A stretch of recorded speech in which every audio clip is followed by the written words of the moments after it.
Alright, I should be... Wait, no. Where is my stuff? Oh, it's down here. Yeah, I should be streaming now, so let me just get set up physically. Hopefully the music's not as loud. I would actually know it once I put this thing up.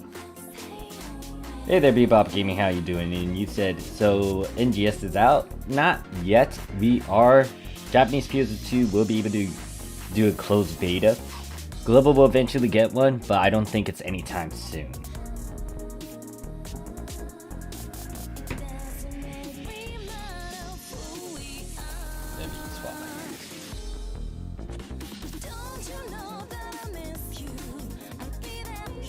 In all honesty, I'm not supposed to be streaming. The reason why I'm streaming today and getting this out of the way is due to tomorrow will be PSO2 day for the Japanese PSO2.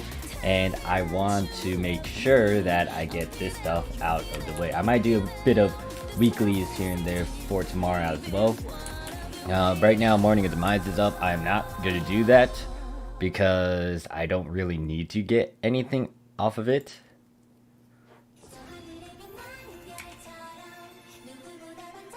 No problem. Yeah, it's the beta testing. You can look in the description. I do have the links to to Bump. It gives all the details talking about it. Actually, let me make sure that's correct.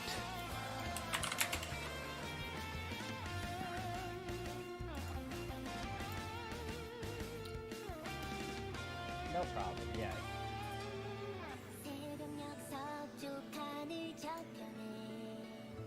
Okay, yeah, in the description, there's that information talking about the closed Japanese PSO2 beta. Just note that you do have to play on the Japanese PSO2 to even register. And then there's a couple other things that I might need to address, but that's a speculation.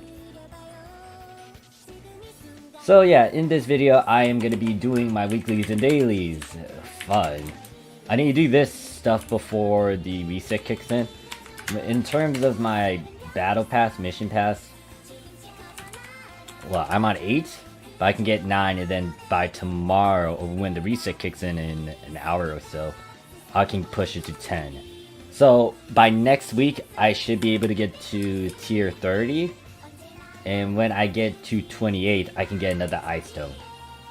I am gonna pull out the iron weapon that I have in my storage, or in my Vista phone, and show you guys what it gives in terms of stats. But I'll wait until a good chunk of people are in this stream.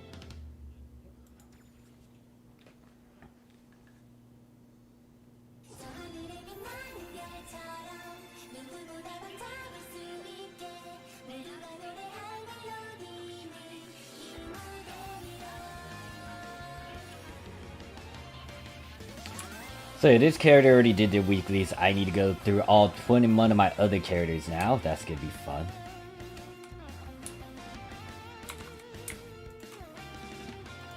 And I think for this character, they're the one that's going to finish the special mission one, or the special gift one. Just need to run 2 feature quests.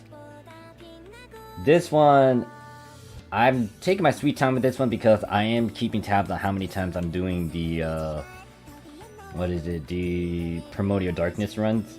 I'm confused to how I actually got an iron weapon already in my storage. I'm trying to figure out what emergency quest that I ran that allowed me to get to that point. With these kills, I'm close to finishing it as well, depending on what I have.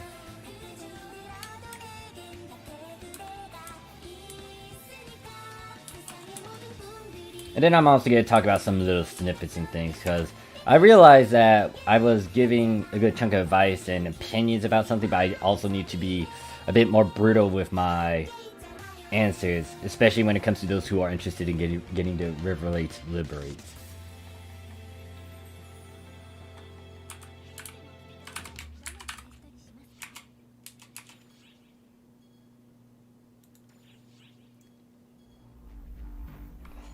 I could do that one. I could do this and then easily tackle a good chunk of my tier missions. But before I do that, let me actually close the door so I don't wake someone up. Let me just make the camera disappear for a bit. Is it this thing?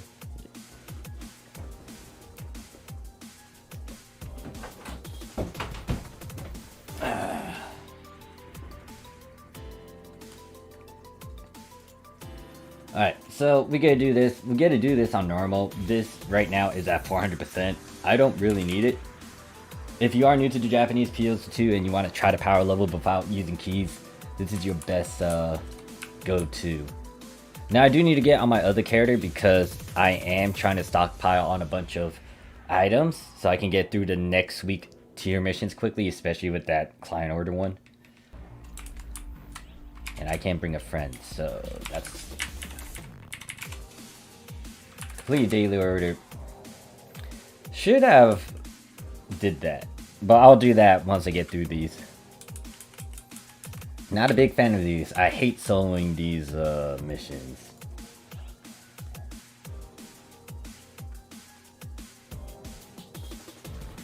But how are you doing, Bebop? If you're still around. Wait, who did? Did someone sneak in? Hey there. I guess he did, just trying to rush through it too.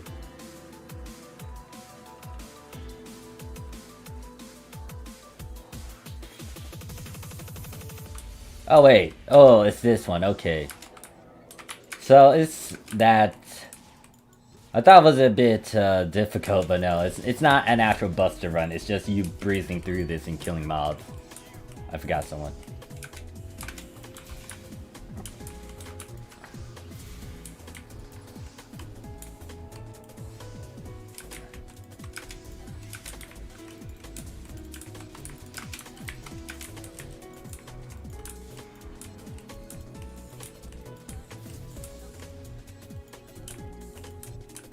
Oh, there's another one.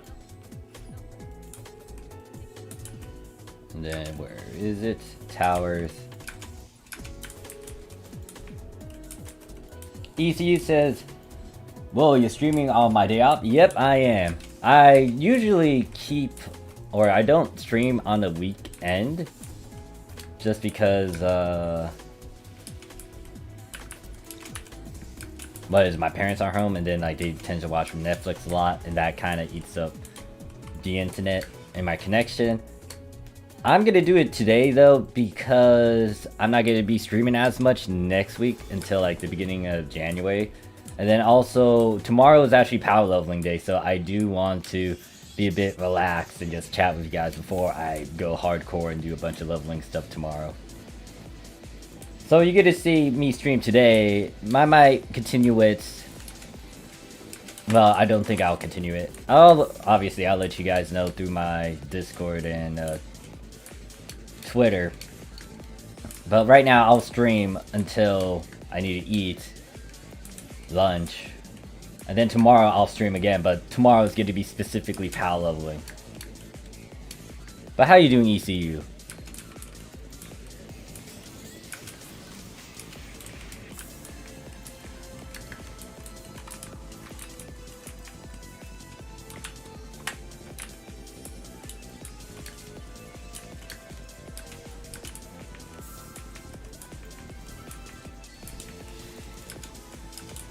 Okay, I was making sure that the music is fine.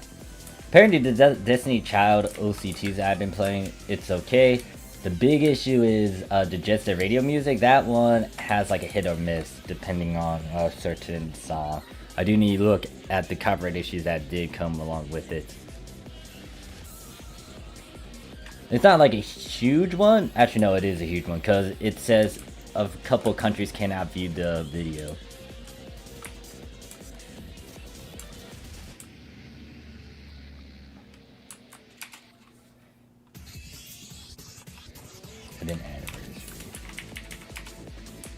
Alright, so I killed the demons, that's fine. I got 300 natives and the Dragon Kun. And I got a Cobalt medal. I don't really need that. Goddamn game. Feature quest. Okay, so dragons, this one can do that. Natives, I can do that one. So these two pretty much cover all the kills that I need to do. This is you. Yeah, I'm doing alright. Man, just waking up. I'm actually gonna watch a new episode of Boruto, grocery shop, and get some vape juice on my way home. Haha, how about you? I am just gonna be streaming for the morning. And once again, I don't know if I'm gonna stream in the afternoon. Don't think I will. And I'm just gonna prep for tomorrow because tomorrow, once again, is power leveling day. It's gonna be PSO2 day over here in the Japanese PSO2.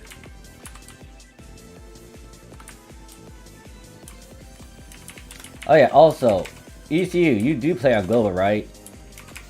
Did you get the Riverlate yet, or is that on your to-do list? Because I do need to... Well, I will release a video emphasizing on my brutal opinion about it. I know I talked about it in the streams every now and then. However, I realized with how many stones we're getting over here for the Light Weaver, it's going to be a big issue if you haven't been farming as much. Because the materials you need to trade in for a Light Weaver is very costly. And if there's 2 stones upon the introduction of that weapon series over there in Global, you're going to need twice the materials to try to get it. Like, I can actually get them because I've been stockpiling. The only problem I have is getting the 4th one that I could get. But by the time I get that 4th stone and I actually get that title, I should have restocked on a good chunk of my resources. Yeah, so I am making mine tomorrow, or should I hold up? Well, I already uploaded a video talking about it, so I will release it. The thing is, I need to show you the actual material transition, or the materials worth. Because this does play a factor to if you should get it.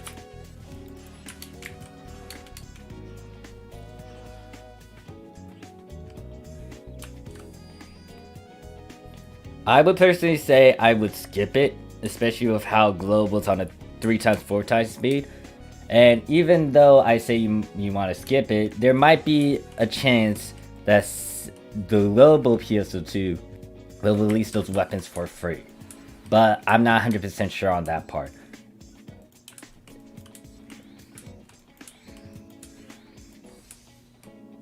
I would skip it just because the light weaver need all the materials you are trading in for, or a good chunk of the materials you are trading for when it comes to the river liberators. And the big issue is the class cubes, because the upgrade from the iron weapon to the light weaver, it requires 300 class cubes. If you go for the Riverlate, you are already spending 200. No, is it 300? Yeah, it is 300. So if you are trading in the Nova to the Riverlate, it will eat up 200 class cubes. But the Light Weaver needs 300. So there's 100 difference there. Hey there, Jake. Jake does the eye thing. Rad says, I don't think they will release Light Weaver anytime soon. Well, they're not, but it's gonna be maybe within the 2 times week. Once again, if you do have a battle plan and you still want to get it, go ahead and do so. It's just that I realized if they release like 2 Light Weavers upon its introduction, maybe in February or late, or somewhere in March, you will need a lot of resources. And in terms of class cubes, I think that's going to be the big issue. Everything else you can technically farm for through Divide Quest. You guys don't have it yet, but you will get it eventually. But with the class cubes, that's an issue, because you need to level up a lot in a particular class.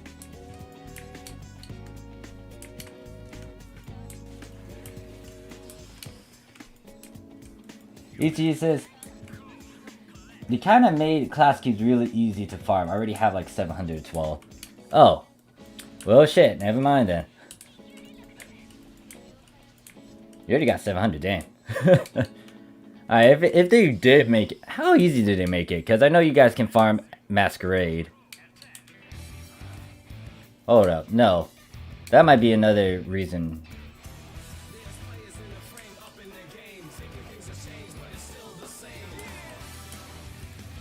Well,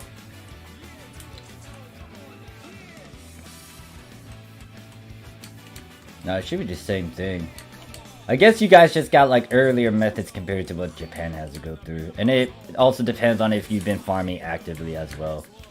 That's the big one, if you've been farming actively. If you've been playing the game non-stop ever since the release, I don't think you'll be in a position where you're hurting. But if you're brand new, you're getting into the game, that's where it's like, I'm gonna be saying this, and this. Oh, it drops 3 class cubes. Oh!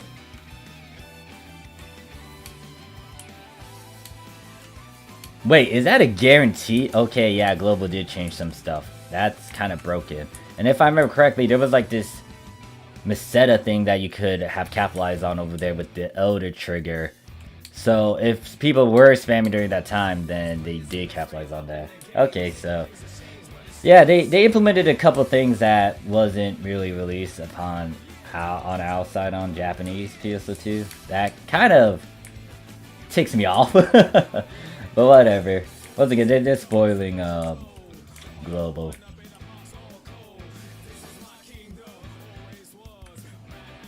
Gamer says, what baseware is that? This is... You guys don't have it, but this is a MFDB Parker Snow. I don't know when they were released over there in Global. It's on the Japanese PSO2, and it was during the Designer 2020? 2020 scratch. ECUs, yeah, but it was only 1 mil every 10 minutes. It wasn't too good, to be honest. I made more money running Endless. Fair enough. I really need to do Endless so I can get those titles. Oh, hey there, Ricky. How you doing? So, yeah, even though my video I'm going to release is going to be a bit aggressive and stern, it's kind of directed towards those who are brand new to game and they may not have been farming as much. Because, once again, if you've been playing the game ever since its release, you might be in a better position compared to someone that just joined the game in episode 6 era and 5. Granted that they can easily get everything else when Divide Quest is released. So, if you haven't been farming ultimate boosters, pure photons, don't sweat it. The game's gonna make it easy when Divide Quest comes out, and guess what? That's the new game mode you want to spam the living shit out of. But depending on if you've been active in desynthesizing and if you've been farming and power leveling a good chunk of your classes and getting just stockpiling on a bunch of cubes, that's going to determine if you can get Revelate and then go to the Light Weaver. And then Ricky says, doing great. 1 minute per 10 minute. Oh, 1 million per 10 minute. Sounds pretty good, actually. I can see the appeal to it. It's just that, can you tolerate spamming Elder so many times? Over here in the Japanese PS2, I would say that if you do like a couple runs of Divides, you can get a few points and then get your fix rewards. And then if you just trade in your weapons for X cubes, and then trade the X cubes for a bunch of grinders, you can get like a stupid number of grinders. So let me pull it up. Right now, I got like 63,257. But this does not, that's not all, because I have a bunch of X cubes as well. Where the fuck are you? Oh, it's over here. So you can see that I have 14,664. I just been stockpiling on these. I could use a good chunk of them to get 100%, I mean 40%, but I'm just gonna wait for an affix week and then do that. So right now I'm just sitting on like a plethora of X cubes, and obviously you can trade that in for grinders, which then you can sell at the NPC and get fixed income. And if you trade in like 3 stacks of these, you can get a good 100 or 1 mil.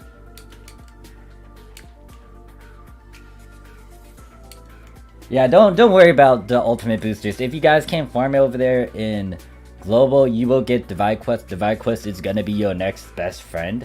Because when you go over here, you look at this, this is fixed. This does not involve RNG. So if you hate RNG, especially when you do ultra hard farming, this thing is going to solve that.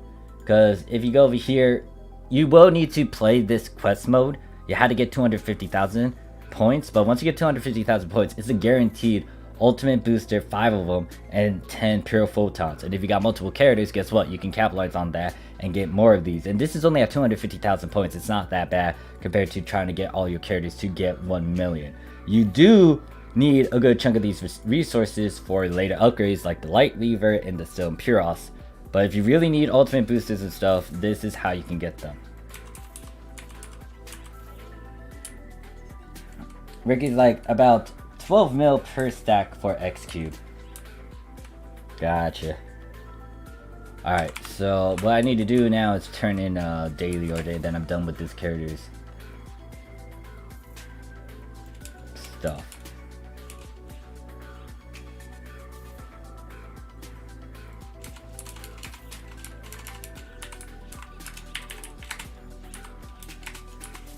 Wait.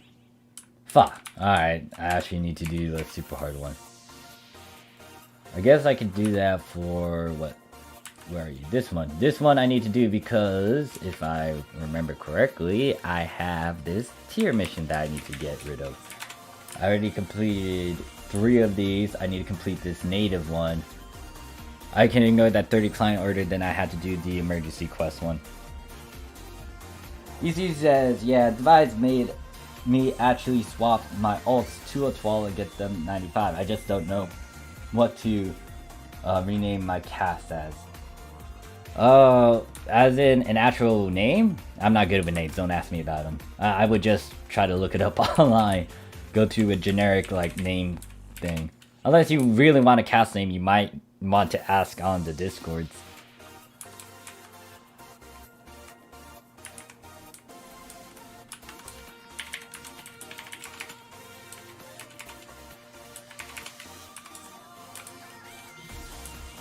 Oh yeah, we are gonna get a new Xmas Christmas EQ. It's gonna kick in on the 22nd. Well, 22nd on my end, but it's gonna be like 23rd for Japan. And once again, for the Japanese PS2, Boost Week or PSO2 Day is tomorrow. Well, in my time zone. I don't know what time zone you guys are in.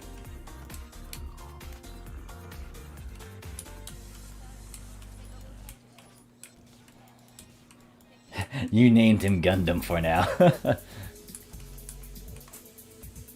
Ah, Gundam. Speaking of Gundam, I guess I can talk about that because I did watch I did go out of my way, I don't know when exactly, but I know that I did have some time to watch a good chunk of anime, and I did go back to watching the old one. Like, I guess the first one? I don't remember the name of it off the top of my head. And then I know that I've seen Gundam Seed Destiny, but I didn't finish it. Well, I saw snippets as a child. I don't know if I plan to rewatch all that right now. Then I watched season 1 of Gundam 00. I haven't seen the second season. I think I was like halfway through the second season before I just dropped it. I don't know why. And then I definitely watch Iron Blooded Orphan. I actually like Iron Blooded Orphan. It's like a nitty gritty version of what I'm already seeing through most of these Gundams. And I also think I went out of my way to see Unicorn, but I can't remember that one. Actually, damn, I really like how some of those scenes with those mech fights are just cool. I like the one in Unicorn, actually. I think it's in Unicorn, where like the Confederation actually got out of hiding and they just started to attack a city and a bunch of bases. Granted that, obviously, civilian casualties, not a big fan of mass murder. Granted that I would do the same thing if I was in that sort of position. If I was evil, or if I have to bloody my hands to get something done, then you gotta sacrifice, you gotta do what you gotta do. Yeah, Gundam Seed, and then was it Gundam Seed or Gundam Seed Destiny? I think it was more on the Destiny side than Seed.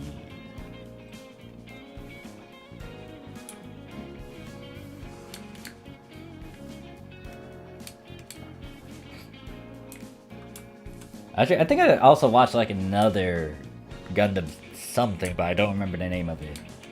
It's like a short episode of a kid that found like a Confederation, a Zaku. And then like, I don't know, something. It was something along those lines. I need to look into all that. Actually, no, there was another one that I watched too. Fuck. There's like so many Gundams out there. And then there's like some that I watched, some I didn't watch. I don't know. I think I just was on a watching spree. I tried to watch a good chunk of it in order. Then I got lost, and then I just gave up, and then I just moved on to other stuff.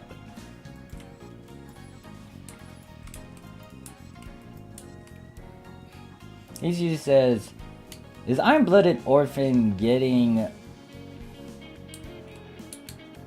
Oh, is Iron Blooded Orphan good? Tried getting into Gundam, but struggled with it. Have you seen the season final of Star Wars Mandalorian? No.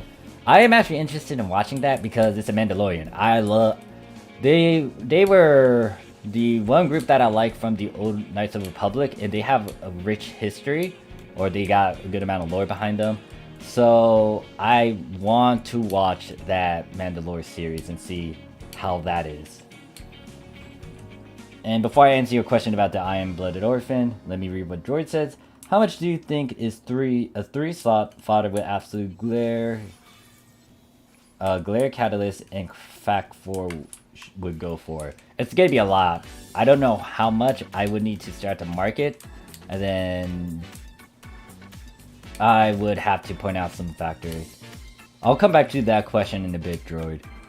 So to answer your question, ECU, about Iron-Blooded Orphan, I would say yes. But it's not like the other Gundams. It's more of a... Once again, it's a very gritty version of Gundam. If you want to kind of stay with the things that's been repeated in all these other Gundams, you might want to give that a shot. But Iron-Blooded Orphan... I mean, Season 1 kind of portrays the same stuff like all the other Gundams. It's just that the second season is where it goes a dark path. I'm not going to go into a lot of details about it, but I really like the animations and the way they did stuff for Iron-Blooded Orphan. So if you haven't got into it, you might give Iron-Blooded Orphan a shot, and then after watching that, you might be wanting to watch some of the old versions. Obviously, when it comes to just getting into the series, you might want to just watch the OG, the first Gundam, where it talks about how they started the Gundam production and just flesh it out from there. There's like so much lore behind that.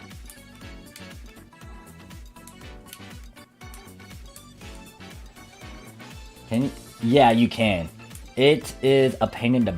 Well, it's not a pain in the butt. I've done it personally. It's just that you're gambling. Because when you finalize the absolute glare, it is a guarantee. The problem is the moment you finalize that absolute glare, you are now gambling on the other glares.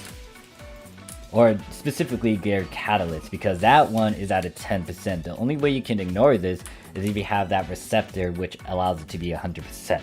But the question is, do you really want to use a receptor, or do you want to just try to gamble on absolute glare with that glare catalyst without using it? Because a receptor is... I don't know how much it is. Let me actually look at the market.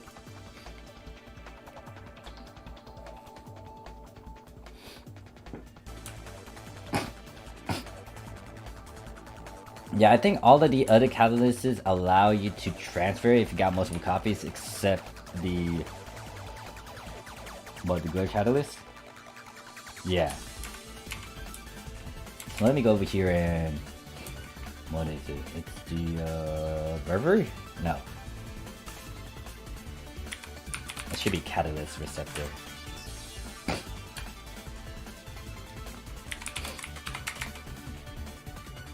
Yeah, so there is a catalyst receptor. This is going for 48 mil. This is at an 8 slot. So this is up to you if you want to use something like this to safeguard or make sure that it is 100%. Now, with the thing Droid mentioned, absolute glare with a glare catalyst. I think I had to make something like this when I did that fuck up in my past videos when I was making Guardian Soul. And then what, a crack 4? This is gonna be expensive. So right now on the market is 189 mil, so you're kind of stuck with that. You can undercut them. It depends on how much you personally spent and if you're comfortable with doing that. You could wait till this gets bought out and then you can go higher. Obviously, during an affix week, a boost week, this will be on demand just because this is the finalized piece, which then allows you to, one, get a Guardian Soul, but then if you look at this carefully, you can get a crack 5 if you have the other materials, and then also an absolute glare. So this has value. It's just that do you have the patience to wait for someone to buy it? So right now it's stuck at 100. Well, I'm on ship 2. It is at 189 mil, but this is the only one of its kind. So once someone buys this out, you have control over that price. But if you don't want to wait, or you don't want to go with this price, you can go for 150 mil and then turn around with that. It just ultimately depends on what the actual price is, and then you will have to figure out if you want to undercut, you want to wait, or wait for a boost week. This does have value though, so if you undermine it, you get to hurt yourself. So if I went for 50 mil, you're not getting the most out of it. I would try to capitalize on it and put it at the price that I see, especially if you're not that familiar. Oh, well, if that's yours, Droid, pretty much. Wait, if that's the only one, then all right. So let me stare at Guardian Soul. Why am I getting started at this? Just so I can get a general gist of what people are going for. Since you got a 3 slot, the thing is people could go for a 3 slot or 4 slot. So a Guardian Soul by itself is roughly around this price. Apparently the 4 slot is cheaper, and then the 3 slot's a bit expensive. But reason why they might want to do this is just because they might want to toy around with it and try to push it to 4 slot with certain abilities. So I would say leave it at what you already put down. Do not try to go lower. If someone decides to undercut you, let them. Unless, once again, you want to undercut them for undercutting you.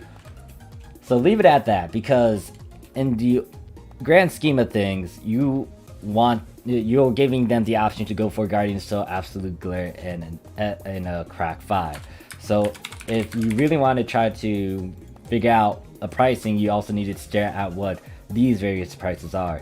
So there's only one of this type. You see that it's like 90 mil.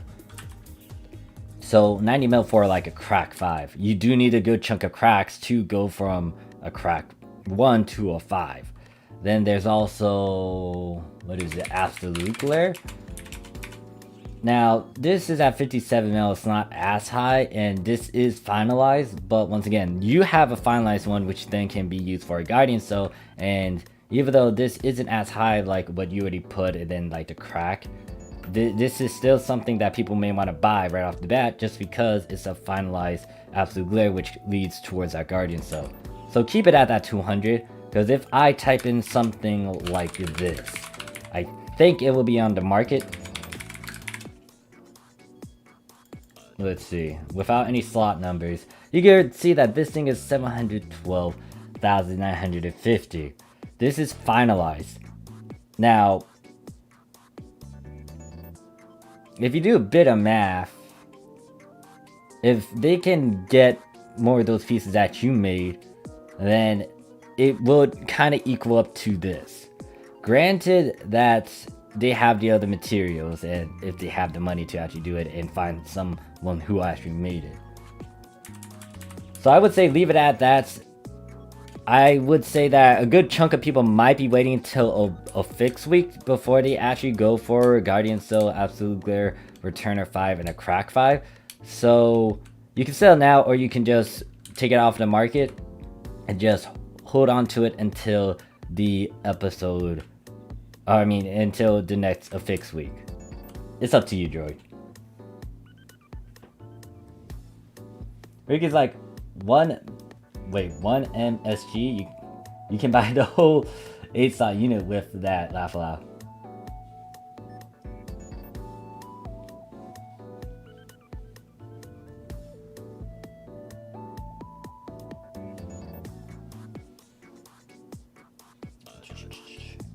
You can have Soul Catalyst, Astro Soul, but not Soul Catalyst and Glare Catalyst. Yeah, like, it's kind of in my basic 101 video. Some of the concept is that you cannot have same names. So if you got Glare Catalyst and Soul Catalyst, it's not going to work. Which is why you want receptors, because that tackles that issue. Because do you think the price will go up or down during Boost Week? The big question is, will Sega do something to make it easier? Because if that does kick in, that will most likely decrease the price, but then it might be countered because during an affix week, people want stuff. It is going to be on demand. So I cannot give a clear answer. Hey there, Glaze, how you doing? But the big thing is, will Sega Japanese PSO2 allow you to farm for all these materials easily? If it does, then that's something to kind of worry about. But then once again, affix week is when it is a good time to do a bunch of your finalized affixes, and there's gonna be a lot of demand, especially if people didn't go out of the way to farm for these mats. You can capitalize on that. And I didn't even get 300 kills. That bothers me. I want to get my 300 kills. And what am I? I'm on 10. So tomorrow's going to be 11. These two might be able to push me to 12 and then to 13.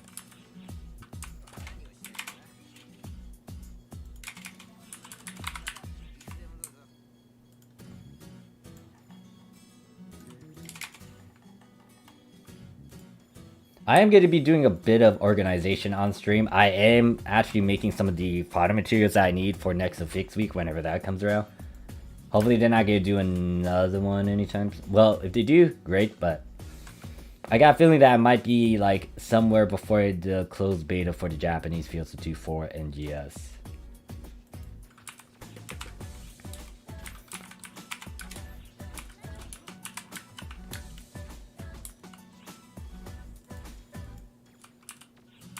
I also have a little exploit that you can capitalize on, depending on certain circumstances, but I'll mention that maybe around the end of this stream.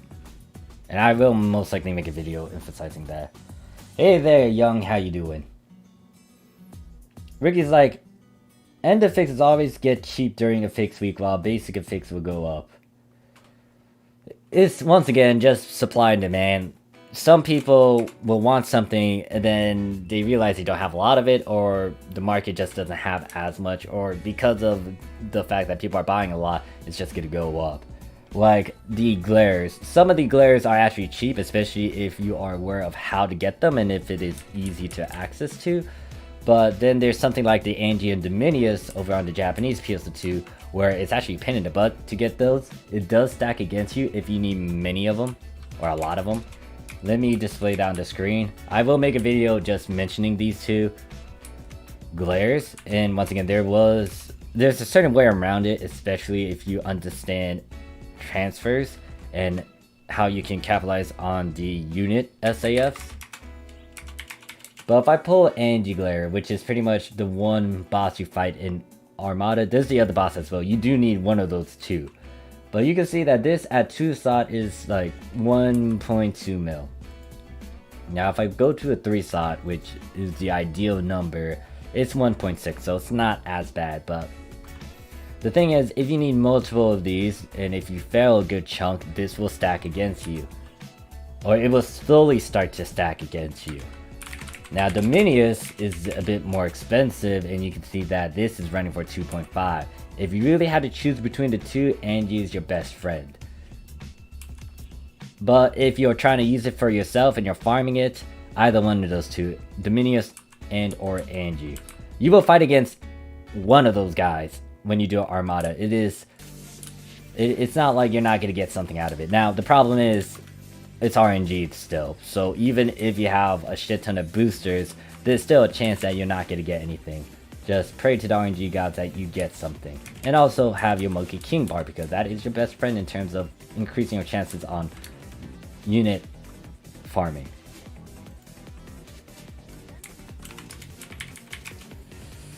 So yeah, I'm debating about doing these dailies. Reset's gonna kick in soon in 4 minutes. I need to figure out which character actually has my keys as well. My old expired silver keys.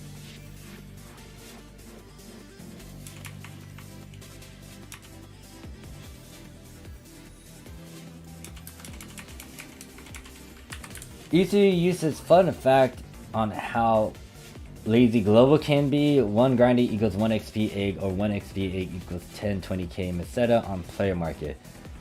Yeah, I mean, this is why I say to you guys, if you know how to augment affix, and if you know like certain things that happen to Japanese PSO2, you can capitalize on the Meseta gain over there in terms of the market. Which is why I keep on saying, if I was over there, I would be playing a lot more with the market than the actual game. Ricky said Exo Glare costs like almost 1 mil on last 15% fixed week, not 18%. Yeah, so, well, it's just because, once again, supply and demand. Because if a lot of people want to try to get something, like Absolute Glare, which then go to Guardian, so if they keep on buying it and the price just increase because of that, that's gonna happen. So marketing has a factor to it, and just you yourself, like, do I really want to spend or do I want to try to farm it? Usually, if I want to fix something, I try to farm for it. If I think I can easily buy it without having a backlash to it, I'm going to buy it. Or if I really need it, then I'm going to do what I need to do. Like, when I was making that Guardian Soul, I know that I bought a good chunk of resources, and that actually hurt me in the long run. If I was a bit prepared, wouldn't be a huge issue, but I didn't know what you need to get Glare Catalyst. And all the glares that are dropped, you will need all of them. It's just that when it comes to making Photonic Glare, easy. The Glare Catalyst, not easy. The other thing you gotta consider is Global might do some stuff differently.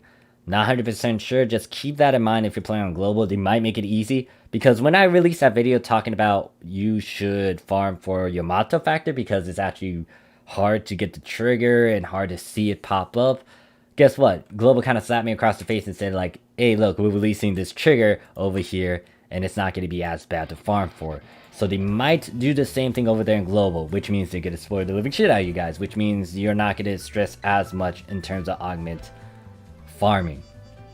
However, I don't know. That's more of a speculation on my part. It's a 50-50. Might happen, might not.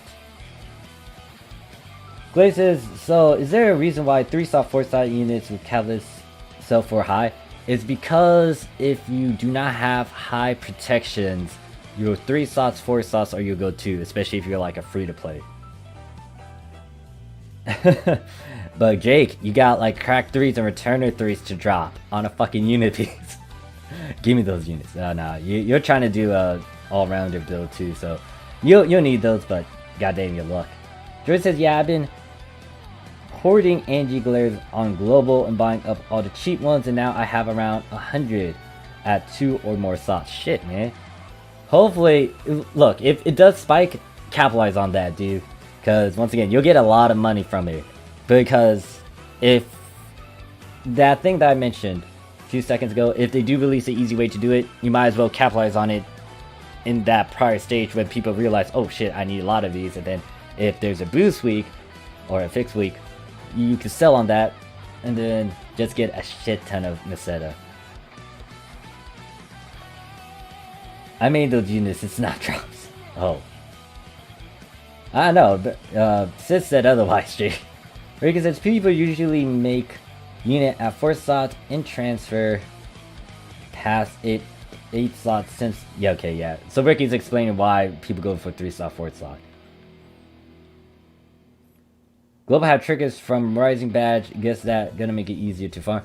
There might be a chance that they will release the Armada trigger, but once again, that's just me speculating out my ass. I'm not gonna put it past Global if they do release it, but...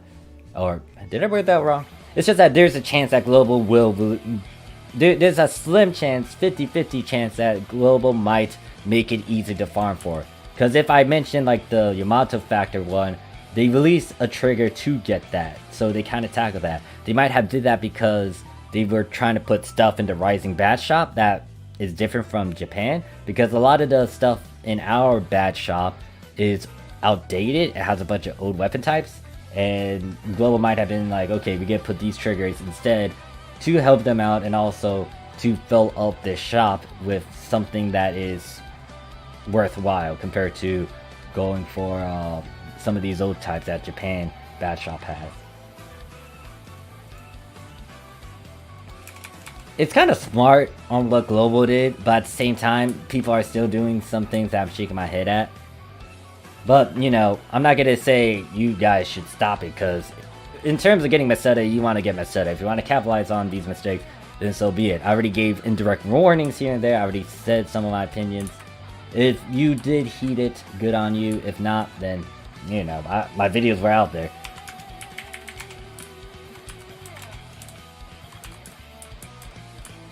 Like, I would want to capitalize on that as well, so... Might make me sound like a villain, but hey, look, it's the market. You gotta consider what people have to go through. Do people really want to spend real life money on a virtual game? So many things. But in all honesty, I tried to get Meseta gain, especially when it comes to getting a lot of stuff in this game, because there's so many fashion stuff that I need to try to account log. There's so many lobby actions that I need to get. They cost a lot right off the get-go too. Unless it's free. Like the Sword Art Online collab, that stuff is free.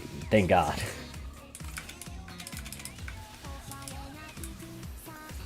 Name Sue says, can you up slot from 4 slot to 5 slot? No, you cannot. That is a big no-no.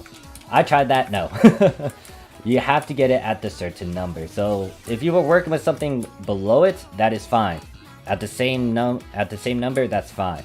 But if you were to go higher and the protection is lower, no. So going from a 4 slot to a 5 slot and using a 4 slot protect, that will not work. The system will not register it. ECU says Global Yamato drops old type weapons. Yeah, there's only a couple old type weapons over there in Global, but I bet you they're not gonna release all the other ones. There's no point, especially since you got most of the new type variants. Okay, it's Destiny Child. I was like, hold up, this sounds like a Vocaloid.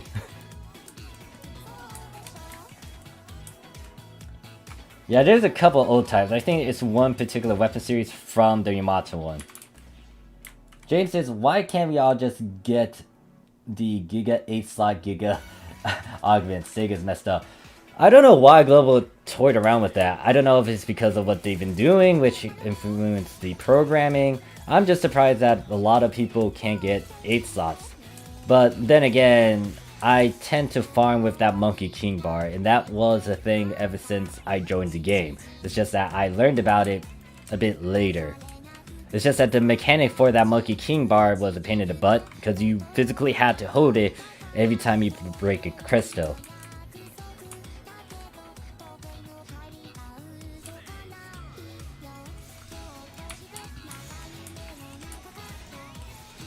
And that's why I got annoyed with how Sega just released it in episode 5 when they could have released it like at the very beginning. Cause guess what? That means you don't need to spend like 4 mil on like a power 3 at a 4 slot, or like 4 mil on a quartz soul at a 4. Like quartz soul, that's like 4 million for a 4 slot. The prices you guys showed me during these boost weeks in the past, it's ridiculous. And if people did buy them, like, holy shit, okay. And once again, it's just one of the things that people will capitalize on because it's money game. Which is why if you see my videos when I talk about augmented fixing, I warn Global not to do that, especially since there'll be easier drop rates, better quests to run on, so it wouldn't be as painful. And then there's like unknown factors like some godlike ability or an annoying ability to farm for in the past called Veteran Resolve, aka Returner, that is now easier to farm for later with the endgame content. Glaze like Monkey King bar refers to the rare drop rod. Yes, that one. You want to get that and then do Zig's client orders because that is a built-in boost towards augment numbers, giving you a chance to get higher numbers. It's not a guaranteed, but when I farm, when I augment farm, I always have that. That is like my right-hand man. I cannot shut up about it because that literally was my right-hand man. That's how I got a lot of my Meseta back then. That's how I was able to get 1 billion at that certain point. Because of that Monkey King bar. It's so good. You also want the gun slash as well, but that's more towards weapons. Now tomorrow, you will see me use that gun slash. I will have that gun slash on me. It will be annoying for me to untech stuff, but the reason why I'm doing that is because with the gun slash, it does give you a plus guaranteed to whatever the original number is, but you do want to have it before you start the quest.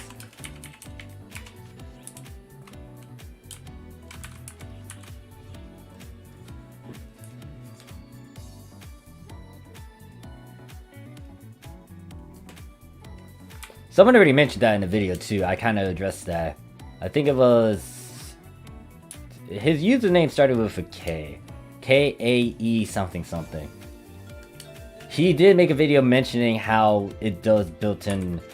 how the gun slash does have like a +1 to like weapon drops. And I know a good friend of mine who does a lot of augment farming, unit farming... actually, augment farming in general.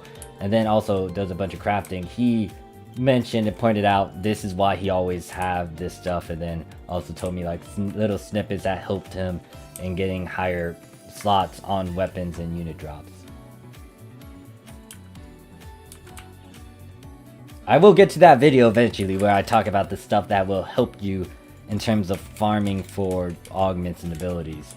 Also note that difficulty does not count, granted that it depends on what you're going for. If you're going for like, oh shit, Sword Art Online collab.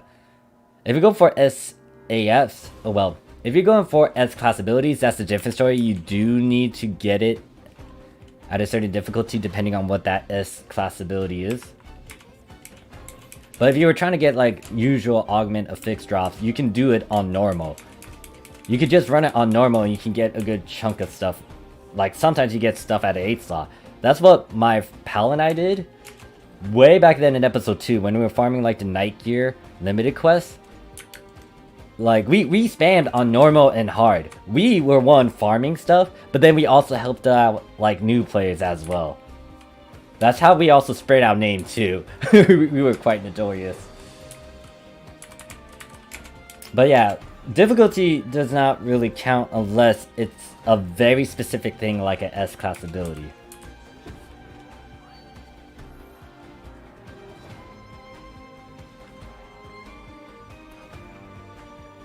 Oh wait. Okay, yeah. Umbra is the rod. Technically, that Monkey King bar is in that XQ shop, but it's a double saber. It looks like a rod, but it's actually a double saber weapon type. No, you don't need to do that. Looking up at the chat, you see you don't need to hold your weapon now to do that. That's why you get the perk. So since I'm right next to Zig, let me show him what I'm talking about.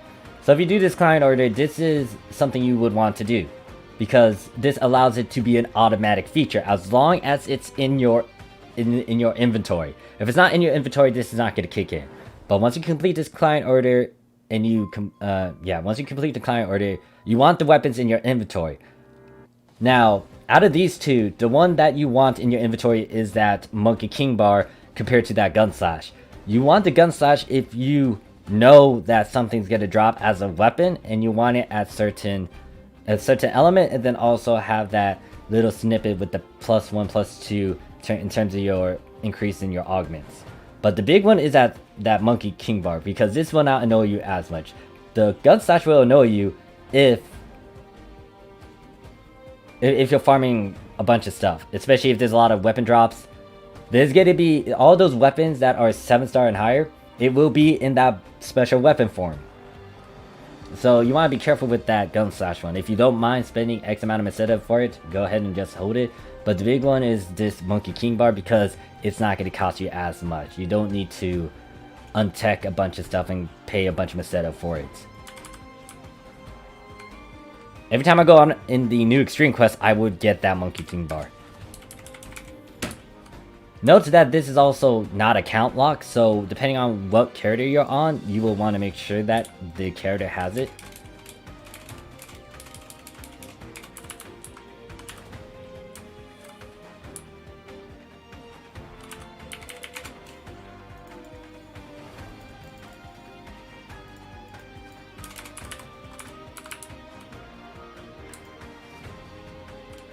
Oh, so before I swap, I do need to check these character storage. Need to see who has my keys. You don't have my keys. What the hell do you have in your storage? I do need to actually use up these character storage and put some stuff that's in these other storage in there. I think you have, what do you have? A lot of Doom Breaks, a lot of Fevers. I am most likely going to get rid of these Fevers. Doom Breaks, there's these as well. I don't think I'll use Doom Breaks as much, and I don't think Doom Breaks are gonna be that high over here.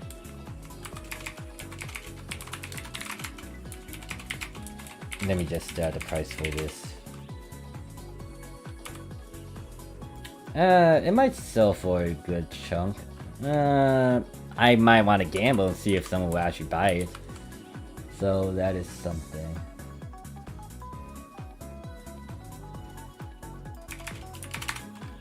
Put that away.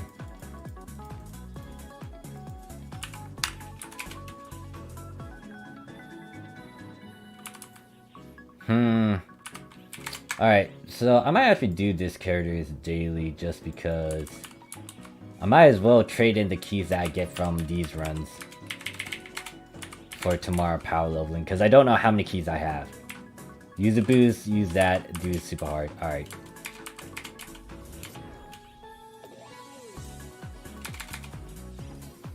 Let me get back to chat. Namely says Monkey King bar is called. Yeah, it's that. I just call it Monkey King bar. I don't want to try to pronounce that. Windu says, yeah, I waited, but I fixed 2 weapons just to understand the process. Gonna go back and watch some of your videos talk about reveries. Yeah, so here's the thing. If you are doing reveries, farming, or if you plan to make mana reverie on your weapons, try to get those profound weapons, and hopefully you get profound weapons at an 8 slot. Over here in Japanese PSO2 right now, they are dropping a good chunk of these profounds at high slot numbers. But once again, this is Japan. The problem with global, especially with the stuff that I can't view, is what did they do with the programming to allow some of these drops not to be at an 8 slot. Now with ultra hard difficulty, whenever you guys get it over there, that might change the drops and you might be able to get 8 slot. But if you try to push it to an 8 slot, you might want to wait. If there's a boost week, you could attempt it, but getting something to an 8 slot is still a pain in the ass. The big problem I had, especially in my demonstration video when I was trying to up slot, is that even if I had S-class slots, getting it to an 8 slot just annoyed the living shit out of me. Oh, why did I drink a 7K? I mean, it's only 7K, but still, shit. What are these two talking about? Alright, so 50. I also need to figure out which character I would want to paddle, because most of these characters are actually above, or they're at 95. Or well, most of them are above 80. I think only one character is not at 80. Do you know that putting the gun stash... Yeah, that's what I was hinting at. Droid said, JP is so much more enjoyable. We got ultra hard, but still didn't get Persona at ultra hard. Oh yeah, like, I felt like, this is just my opinion, they allowed us to ease into it. And then they countered some of the issues that came up here and there. Granted that the expert blocking one is questionable, or the renew on the expert requirement. The problem with Global is that it's, once again, rushing through a lot of stuff, and I don't think that's a good way to allow new players and most people to kind of get the experience they need to just understand certain things. I mean, you can pick it up quickly. It's not as hard, but that is still something you gotta note, that some people may not be looking up a bunch of guides and videos talking about X, Y, and Z. But then again, contradiction to that is the fact that common sense is if you are going to higher and harder difficulty, get better gear. Because that's what I would do. If I was stuck on a boss fight, for example, and I can't solo that shit, I'm going to improve myself in some way, shape, and form. I need to figure out how, but I will eventually do that. And I'm not going to go into a party run where I'm doing shit. Like, yes, you could technically go into a party run and just participate, but anyone can fucking participate, no goddamn lie. The point is, you need to contribute in some certain, a bit higher, especially with those difficulties. You want to do a good chunk of damage. And if you're curious about what is a good chunk of damage, it's always a training quest, or you can bring someone to advise you or see if you're doing well. My sister and Jake, or Jake and Banshee that are talking in the chat, they're good pals of mine. They know what to do, and for a good amount of things. Then my sis, they taught me how to play Phantom a bit better, and in all honesty, that changed how much damage I'm dishing out.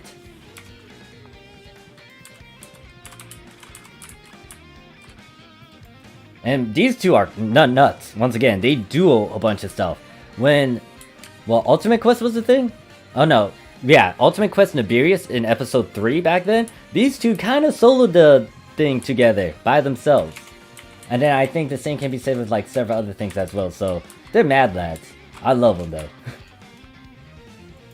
And like Jake is actually good with the Gunner class. He's a monster with it. Like, I can't do shit with Gunner.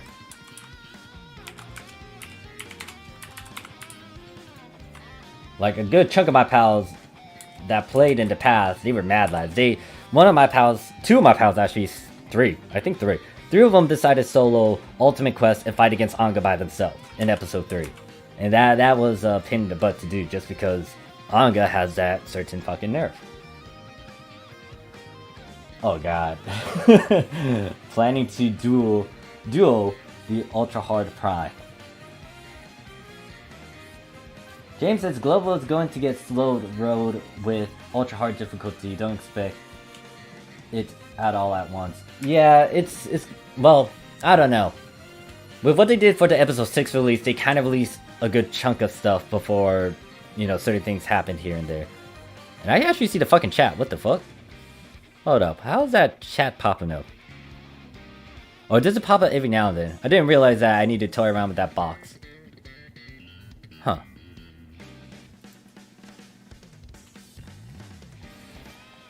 I wouldn't put it past it to at least another Lightweaver stone. Because when we got the Promote the Emergency quest, we only got one way to get it, which is that 50 kill one.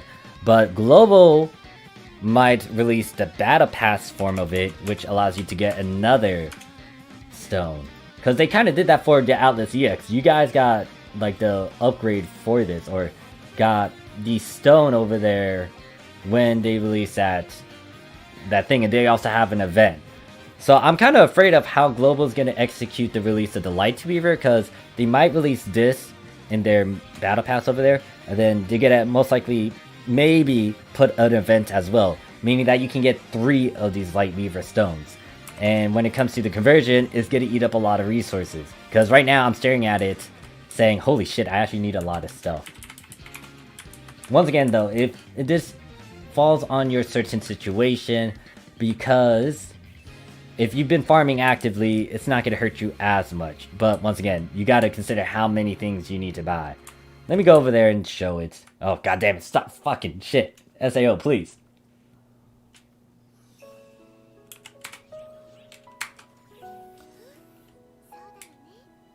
We can't even reliably make a... Yeah, so wait for divides. They will solve a lot of the issues. But then again, there's also a chance that Global might give out Liberates, Rivelates, Trailblazers for free. Because we had an event over here on the Japanese that allowed us to get it for free. They might do the same over there in Global, question mark. Not 100% sure. That is a possibility. We also got the Circular Amphoret Stone like 4 weeks before we even got Persona. So yeah, that's the thing. I'm kind of worried about how Global's doing things. They are spoiling you guys, don't get me wrong. That is good. It's just that backlash is, are you guys like physically ready for it? And with how NGS is coming around the corner and they're releasing closed beta, usually if they release a beta, that means the final product is somewhere around the corner as well. They might release it early spring, late spring. But yeah, that's the thing. NGS is making its presence. It is showing that, hey, look, we're almost here. And guess what? Global, by the time you're done with episode 6, I got a feeling NGS is getting around the corner for you guys as well. So the question is, do you really want to make these certain weapon series or go for the end one? And if you go for the end one, note that now you can get multiple copies of it. So, just an FYI, this is going to be a spoiler. Depending on if you want to see spoilers and whatnot, you might want to exit out for a couple of minutes, maybe 10 minutes, and then come back later. I'm going to show you guys what you need to get the Lightweaver, because, yeah, this is something that you need to note. Because if you don't have a lot of resources, it might take you a while to get it. And if there's multiple ways to get this Lightweaver, you might want to try to get multiple Lightweavers instead of going for some, like a Revelate, Liberate, Still, and Puros. Ultimately, this is up to you. I'm giving you guys my brutal, honest opinions and showing you guys some stuff. You guys got to make that final decision. I am going to release a video emphasizing on this as well. Most likely it's going to be released before, what, tomorrow comes around?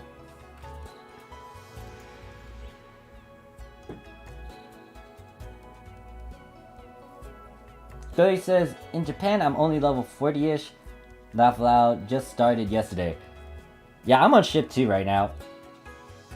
Okay, I can log in Japan service, right? Yeah, ship 2.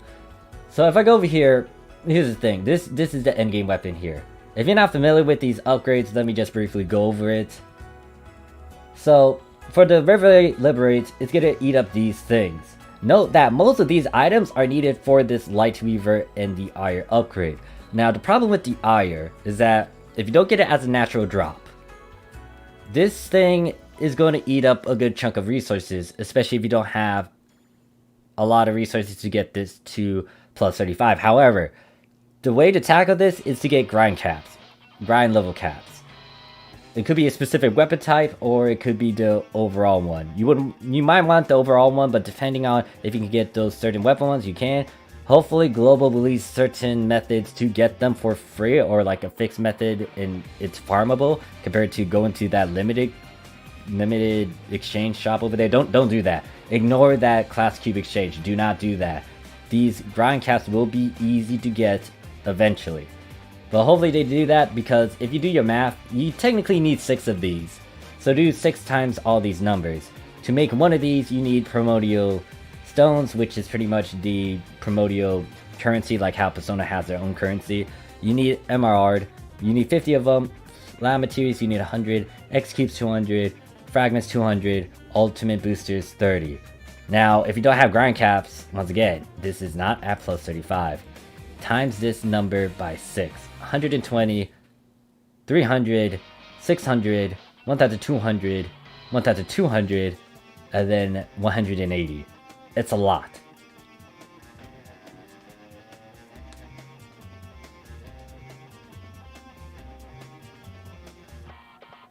Now, the big thing I want to point out is that Lightweaver. This you could most likely use as little, like maybe you just need to get one of them and then use the grind caps to get it plus 35. Good on you, you just saved like a good chunk of resources. The big problem is going from that Ire to the Lightweaver, because this thing eats up 300 class cubes, 50 diodes. Diodes are the materials you get if you descent a 15 star, 4 grain crystals, and then the eye stone, and then 150. The first 3 you do not need to worry about. These last 3 you do need to worry about, because guess what? These things are used for the Liberate and the Liberate, because you need to trade in 200 of these class cubes to try to get this Lightweaver. So do you want to do that? Do you have the time from now and then maybe 2 to 3 months to actually stock up on those? From what someone just explained in the chat, it's not as bad, but this ultimately falls on if you've been farming actively and if you got the time to do this, and this. And note that Divide Quest is going to be farm heavy, and it will most likely give you a good chunk of stuff, but the big one is that class cube. Now the other problem is this grain crystal. This will be more of an issue with the Puros and Distill, and also the fragments, but the fragments, they're kind of manageable. Those crystals though, they become a problem. So let me catch up with chat before I go into the talk with Stone Puros. I did make a video talking about this weapon series already. You can look at my channel for that.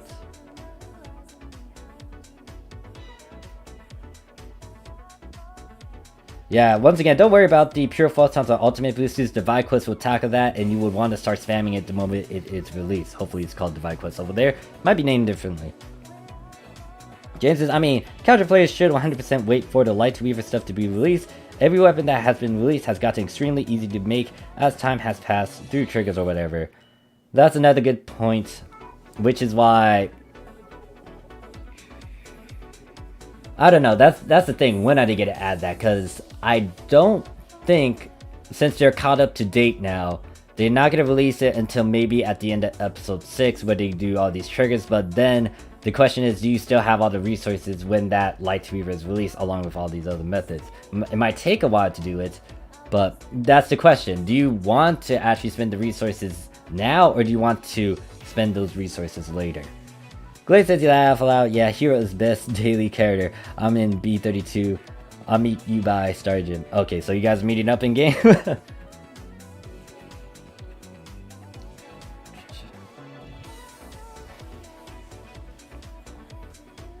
So let me talk about the pure awesomeness still. Don't get me wrong, these weapon series are good in their own right. It's just that the resources again. So the biggest issue with the pure awesome still is that you need, well, to make the pure awesome in the first place, you need specific 15 stars. Not gonna be as bad if they release all the things that we have in the Japanese PSO2. It will take a while, but yeah, that's the thing. The big one is those crystals, because if you don't understand the conversions, this does eat up a lot of fragments. How many? You'll see when I go to that certain shop that's on the 2nd floor. But you need 2 grain crystals to make a pure awesome along with all these other things. So for the sword, you need the Dim Sword at plus 35. It's a 14-star weapon. You're gonna need this Oblissin Waft. This is the sword that you get for Armada and several other quests. You need one at plus 35. A Dyne Hespera. I think you can get this one from Piper, but you can also get it through Zig as well. But you need this at plus 35. So 2 15 stars, 1 14 star. You need 2 grain crystals, 200 fragments, 200 pure photons, and then 20 ultimate boosters.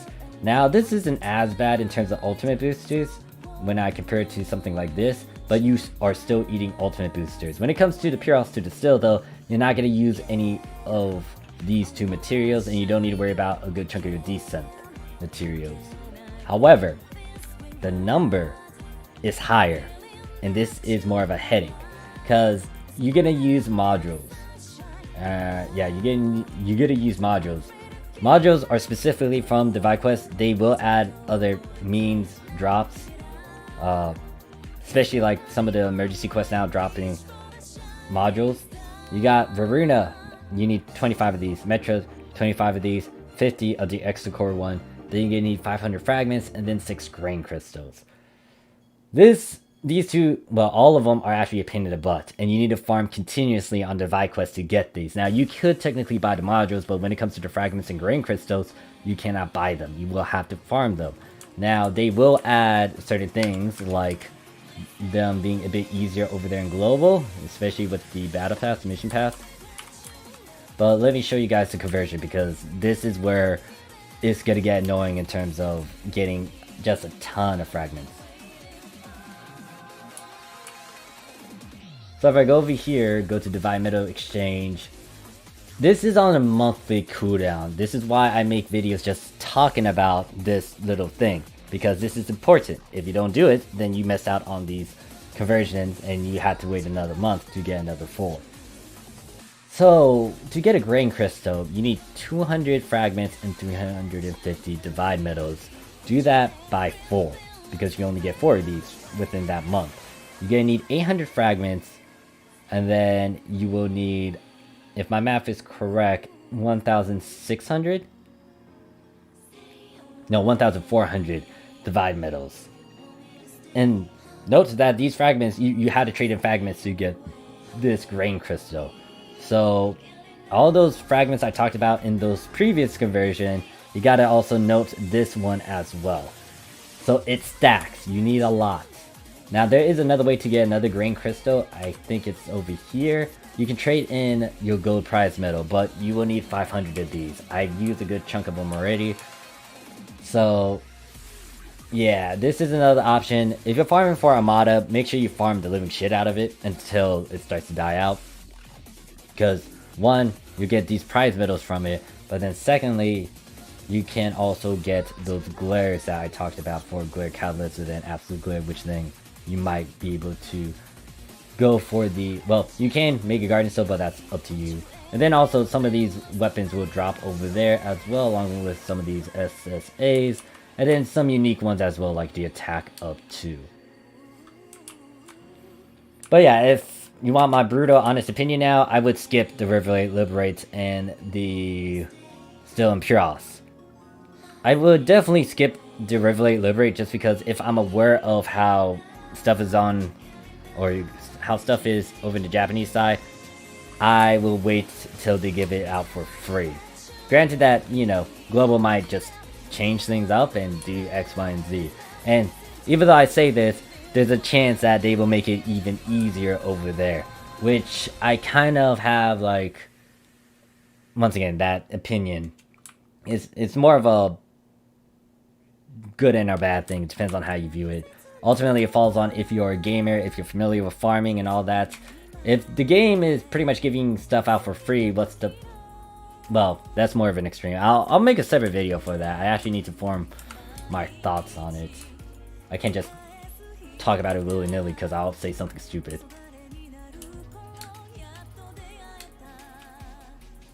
Yeah, you can get those as well. But you do need a good chunk of them. Especially if you decide to go for both the Still and Puros, and then also get the Light Weaver. Despite all this, you know, enjoy the game, play it how you see fit. Don't sweat it, you'll get it eventually. It is a fixed method, meaning that it's not going to leave you. And it shouldn't be as bad to try to farm them. Give it roughly around maybe a month. If you're an average casual player, you'll be able to get most of these things.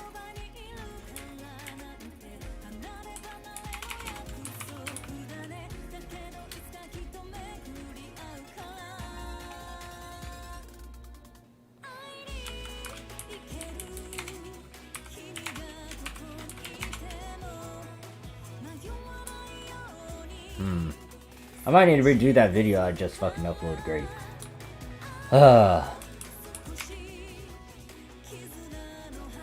Oh wait, I'm getting turned in that quest, so let me go do extremes.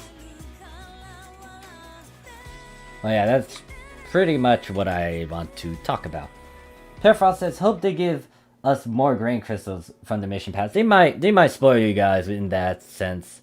Thinking about it, they might just spoil you, period. Because they've already done that a lot. So I wouldn't put it past them if they're like, hey look, we're gonna give you guys some free stuff here and there. I mean, with this event that's going on, they also give you a free iron. Actually, I need to show that. PSO2 dead game as soon as NGS launches. Stuff. You still need to go through, PSO2 to get to NGS. But yeah, the game might not have as much, or there's not gonna be a large population in PSO2. They might be in NGS. Granted that they do add some content in PSO2, you might still want to play it every now and then. Alright, so what I'm going to do on the screen is show you guys what I get from the iron. And I should also pick up these passes as well.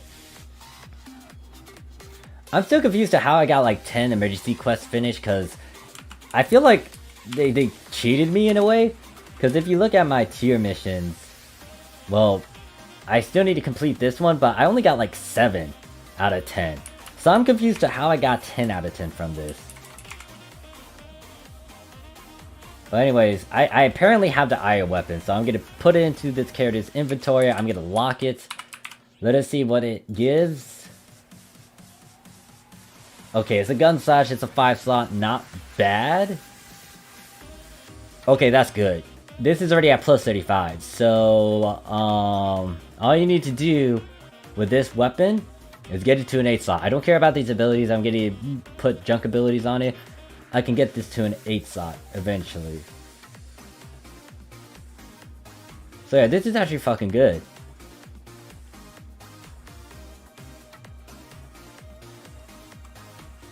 I also need to get it to plus 35.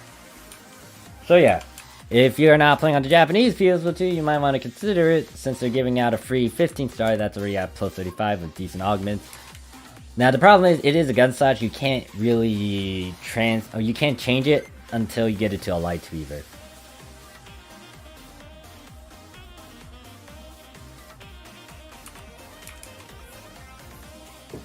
George says, the main thing I'm hoping for soon is better rewards from the mission pass. The might boost add ability item is useless. Oh yeah. So over here, well, what we got is like a sentence ability, and I feel like this is below average. I would not use these anymore. I mean, it is something that you can pop on easily, especially if you don't have like a mark ability.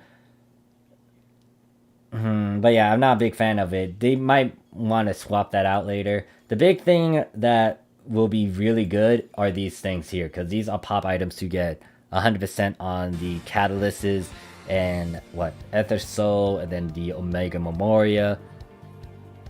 And this helps you get either Ether Factor and or Mana Rev. And even though you have a lot of these, you can most likely use them to gamble every now and then as well. I did miss that one limited AC recycle shop. I regret not getting anything out of it, because it does have more of those pop items over in that limited AC shop as well. Powerfrost says, with Power Creep, everything is basically soloable. Yeah, it gets to that point too. I mean, I don't know if that's a good or a bad thing.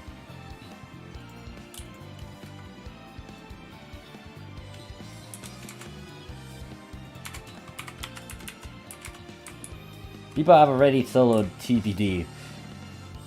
Yeah, wait, what? Hold up. People are now soloing it. Are we talking about the original quest, or are we talking about the, well, by original, I'm referring to like the emergency quest, or are we referring to the, what is it, the ultimate quest? I just realized I need to do that, so I will have to get back on Zill.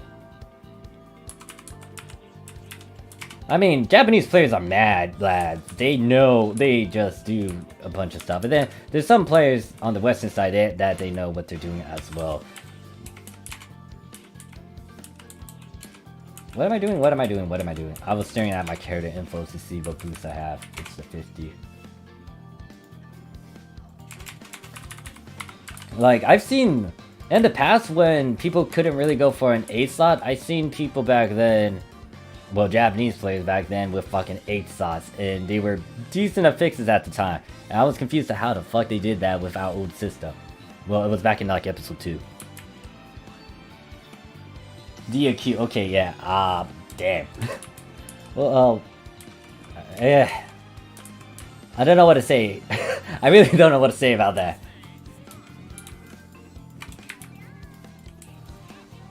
Add abilities from previous AC Recycle Shop is expensive since AC badge was like 2 mil, 5 mil.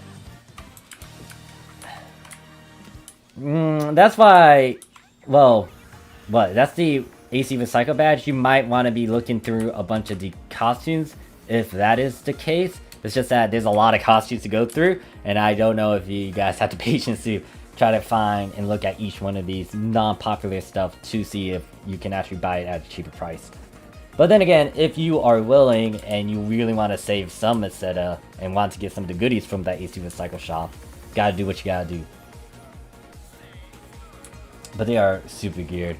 Well, that means 1, they're super geared. If they're able to solo that emergency quest, 1, they're super geared. 2, they know what the fuck they're doing. And 3, they took some practice to getting to that point. Like, hero class is good now, especially with that buff. Like, all of the successor classes can most likely do a shit ton of damage. Actually, they can do a shit ton of damage. It's just that you have to know what you are doing. What else?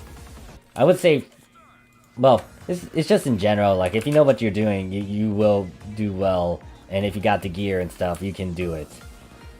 I mean, some people solo like Death 999, or some of these Death with the Masquerade with no unit pieces whatsoever. And then some of them would do a no-hit challenge as well. There's like certain videos in the past where Japanese players did some silly challenges. Like, one of them is like, the floor is lava, don't touch the lava while you fight against this particular boss. How to stay up in the air. And this was like before they had the successor classes too, so you only had, what, Braver. When was it? I think it was in either episode 2 or 3. I saw like random video clips playing in the lobby for PSO2. But I think it was in episode 2, late episode 2, where they were showing some stuff that players were doing where they were just like, one of them was the floor was lava, you don't touch the floor. They were playing a hunter and they stayed in the air the entire time. They swapped between weapons, they used wire lances and stuff, but the goal was not to touch that floor. And they killed the boss without touching the floor. Now obviously you had to touch the floor when you get into the field, but the moment they got off of the floor, they stayed up in the air for a long time.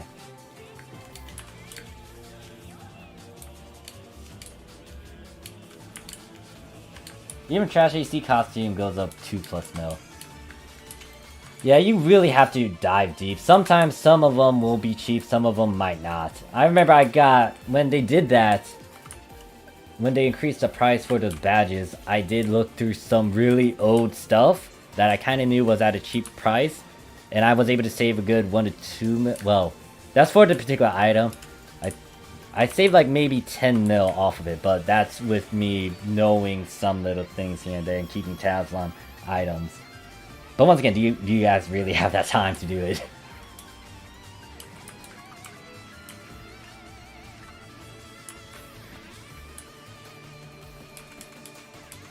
Well, I wasn't there during that time, so it might have been almost everything too.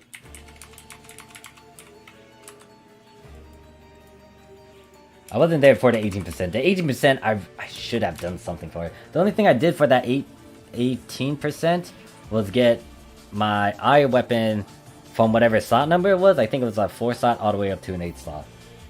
Jamar says, yo, Morph, what's good, my guy? Hey there, Jamar, how you doing?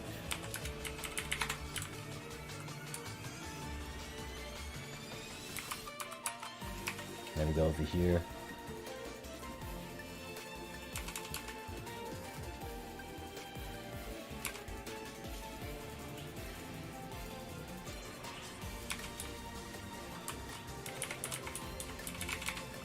Actually, no, that doesn't give me friend points. Let me also check how far am I in this playlist.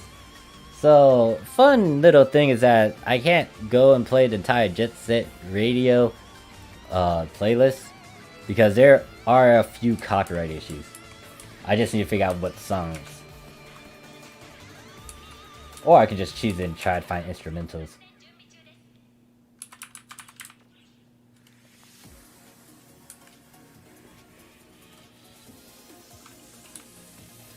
Ricky says, I made 2 Guardian Soul Crack Returner Absolute Unit during 18%. Nice. Jamar says, gotta do weeklies too. Wait, are you playing on Japan or in global? I'm doing them now because tomorrow for the Japanese, there will be PSO2 day. And most likely with my power leveling session, it's gonna eat up hours of me just spamming a bunch of keys, especially Go keys. I really wish it was a limited quest because I would spam that a lot more than fucking keys. And I also had to go through the dailies as well. I don't think I'll be able to finish all my weeklies during this stream, especially since I'm taking my time to chat with you guys and then also go through the dailies. The dailies do eat up a few minutes as well. Oh yeah, just a heads up, there will be PSO2 day over there on Global as well. Give it maybe like 2 days, depending on what time it is.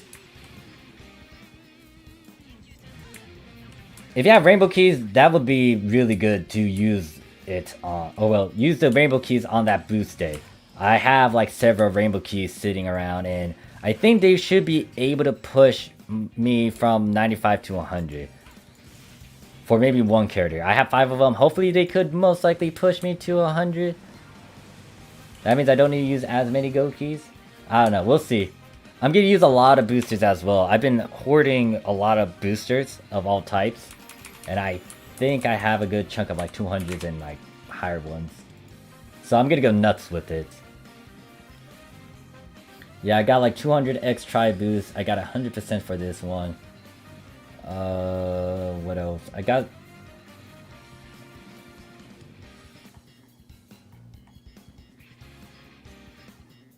15 of these. I feel like I have more of these.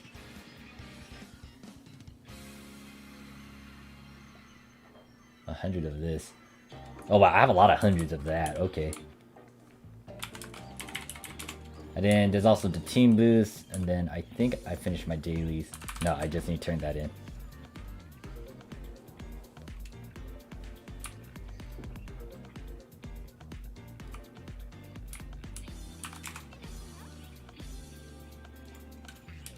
So, out of curiosity, did you guys see the NGS trailer? Or did you see the snippets and stuff that was going on? Or the live stream? Yeah, it was the live stream. Obviously, you guys know my stand about it. I'm not looking into those videos specifically, just because I want to try to be as blind as possible. And I'll give you guys my general reaction when I get into NGS. I'll be wowed by it. So I'm avoiding these videos and information stuff. The problem I have though is that on Bump, they do translate all the stuff that they talked about, and it's hard not to like I try to ignore it, but it's like just in big text like, hey look, this is what this section is talking about. It's like, oh fuck. Fighter looks dope. Parafrost says, I saw the live stream, character creation looks good. Rika says, yeah. I'm looking forward to it. Now, my former opinion, way back then, changed, because I don't mind at all. It just came out of the blue, which tossed me off my mojo. And they did give a good amount of time for that transition to kick in, so I'm not that meh about it. But the biggest thing is, it's just a huge start over, and I do want a start over in terms of doing things. I want something new.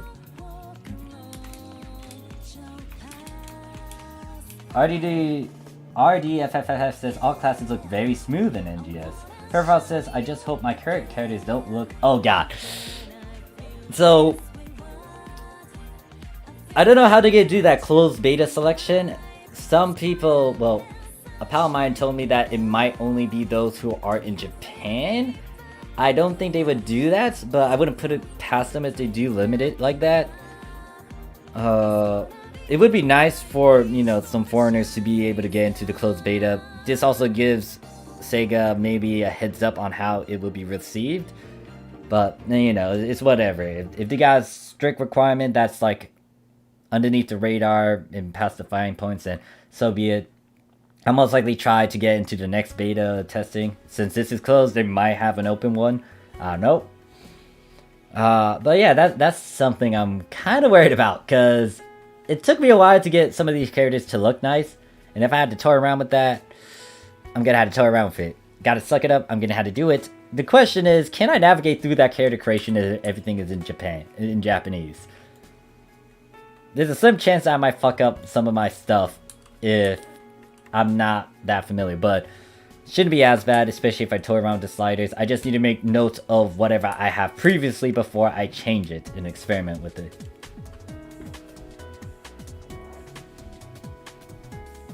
Ricky's like, they added fighter, tech, or Gundam classes. Was expecting them to be advanced classes like how PSO2 used to be.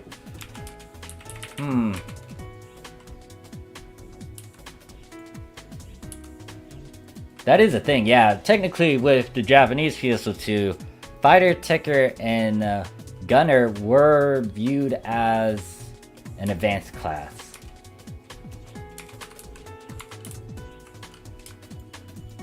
They might have more. They might add more classes. They might get all of the stuff that we have from PSO2 and add it over there, and then they might add more to it. That's just a speculation though. Because right now there's a limitless amount of possibilities for the future with NGS.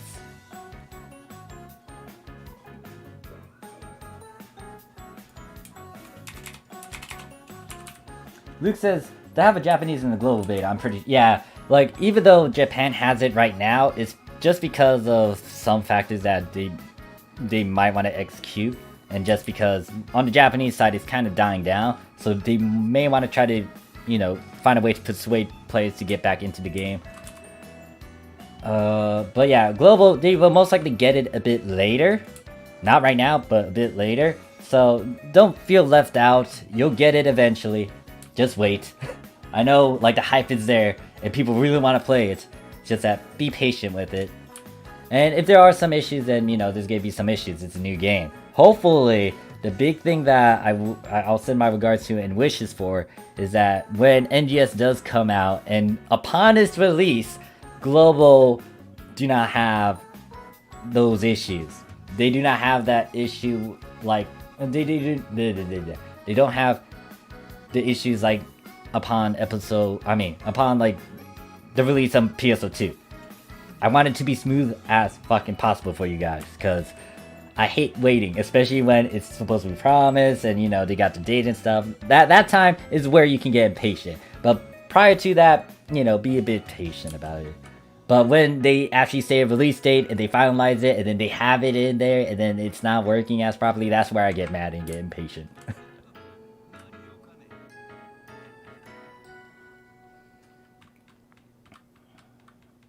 George says it's still affixing, it seems. But it looks a bit different. Most likely, I'm going to be that guy that would toy around with it. Because I'm that go-to augment affixer guy. Well, I wouldn't put it past them to... Well, affixing, augmenting, it's a double-edged sword. And I know that a lot of people say they don't want to get into it and stuff. But you got to see the merits to it. Because I played, once again, a good chunk of MMORPGs and gacha games.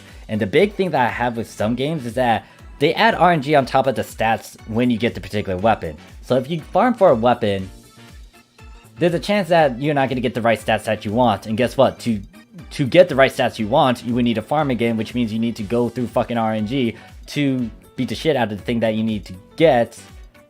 And then all this stuff. Now, There might be a fixed method for it, but it's still it's not going to be the best abilities. Now with affixing augmenting, you have the control to do that to get those specific stats. Now it is a gamble, especially if you go for some big ones like the big boys. Guardian Soul, Absolute Glare, Absolute Glare, Returner 5, and then Crack 5. That's expensive. But if you really want to be safe about it, then you could technically go for other fixes that can give you 100% guarantee. You just need to know the system and understand all this terminology and concept. T says the switch to PSO2 from NGS and vice versa looked very seamless, which was super reassuring. Huh. Oh. Yeah. I forgot. They are going to put it on the consoles, aren't they? George says, I hope they add luster, otherwise Global will barely have any... Oh yeah. That's going to be... There might be a bit of a time period where they can just toy around with luster, maybe a couple weeks or a month before NGS comes around. No clue. Perifrost says Partisan Skyline class would be cool. Yeah, there's like only a few weapons that they did add a successive Skyline class for. Ricky says, according to Bump, each classes have 2 to 3 weapons. If that's true, we might see something like Talus Tekker. I mean, that's been a... Wait, has that been a thing? No, a lot of people will go for the wand. Actually, can you even use the Talus with a Tekker class? I think you can. Yeah, you can. And then Joy says, I personally like Affixing because it's the only complex system for upgrading your equipment. It's complex, but it got its own rewards and merits. And once again, this ultimately falls on you yourself to figure that out. And as a video gamer, MMORPG guy, browsing through a lot of stuff, the fact that I have to deal with RNG on top of some of the gear that I get, I don't like that. I do want some control, and I want it to be guaranteed that, hey, look, these are the stats that I want, and I can actually do that. Not deal with RNG and RNG to fuck me over. Because if I got like a really good weapon, but I got shitty stats, that's not gonna help me. I'm gonna toss that away and get mad, and I had to farm it all over again. And once again, like, there's control to it. You can go for something like I mentioned again, Guardian Soul and all that jazz. That is a risk though, that is a gamble. If you want to play it safe, there are ways to play it safe. It's just that you have that control. And if you want it to be 100% throughout the entire board, you can. You just need to know what you need to get. I need to actually emphasize this in a separate video. And I do want to address the one point that I mentioned in the past, especially how I said gambling's like, well, affixing is gambling. Well, affixing is gambling. And that is true and false because, like I stated, there's some control to it, so it's not 100% gamble all the time. If you really want to get the most out of it, most likely you will end up gambling, because if you're gonna use it to your advantage, you want to do it in the market sense. And marketing in itself, buying, selling, and all that, it's a fucking gamble, period. If you're familiar with the stock market, especially, that's a gamble. Investing in something, that's a gamble. So gambling is here and there in real life, and it's also present in PSO2. I don't feel like there's a lot of videos explaining that, but then again, this is just going into some basic 101 stuff with marketing and basics, marketing and finance and all that. Because the reason why, well, it took me a while to use the stuff that I learned from college and university to video games. But the thing is, you want to capitalize on this, and you might want to do the same thing in real life, like getting a 401k plan, and then also in, what is it, IRA. Just because even though you're putting this money aside, it will grow in value. And that's why if I were to give any advice in terms of trying to get a good chunk of money, you might want to do investments. This is why I kind of mentioned to some of you guys why you want to go get those recycle badges, because they will grow in value. It's just that right now it is not as value, and there's still a chance that it may not explode. But if people really want to go do certain things, guess what? They will have to get those badges and those outfits. And if you did stockpile a good chunk of it, and let's say maybe you spent 10 mil, and then the price increase later on, you can get double or as more. Well, you can get a lot more than what you put down. Now, the problem I had when I was trying to get into this concept as well was the revivals, because PSO2 doesn't do that as much yet, or global PSO2 doesn't do that as much. Japan, they're doing it now and then, and this kind of has a bunch of question marks on if you should keep it or if you should sell it.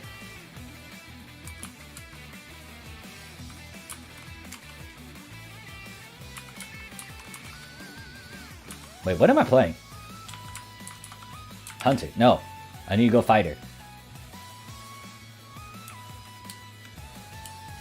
Hey there.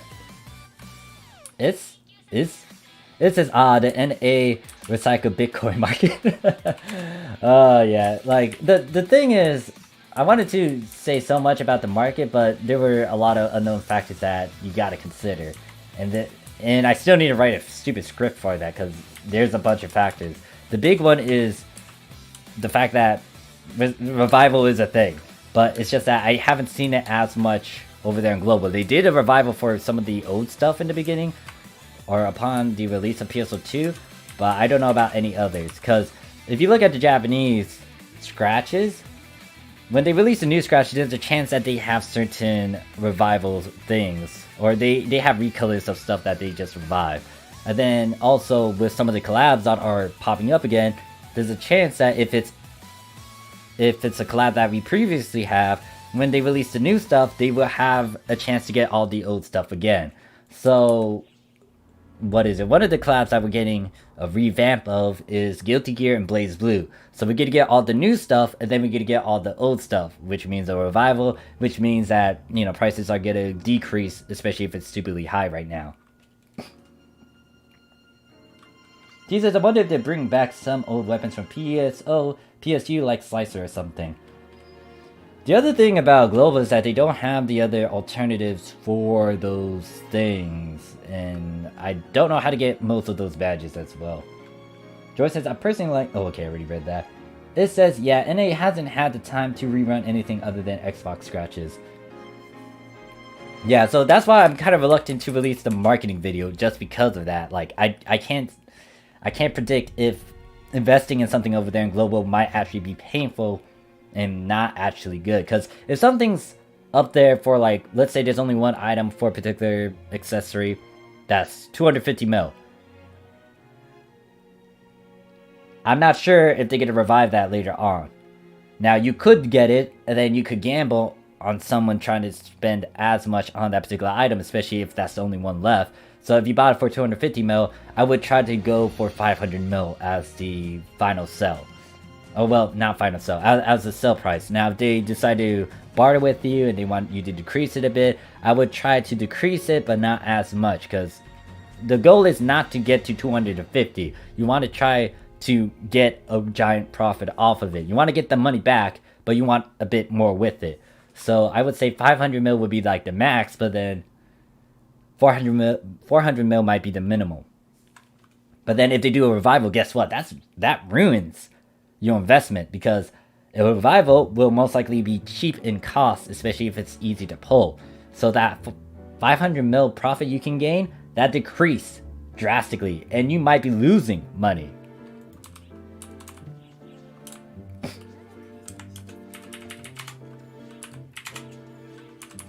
I think I was talking to someone, they were saying like they invested in something and then they did a revival, and now, you know, the giant price that they have it at, it just went down drastically. So that's something you got to consider. Gambling with investments, or investments is gambling in a sense. It's pretty much like how you do in the stock markets.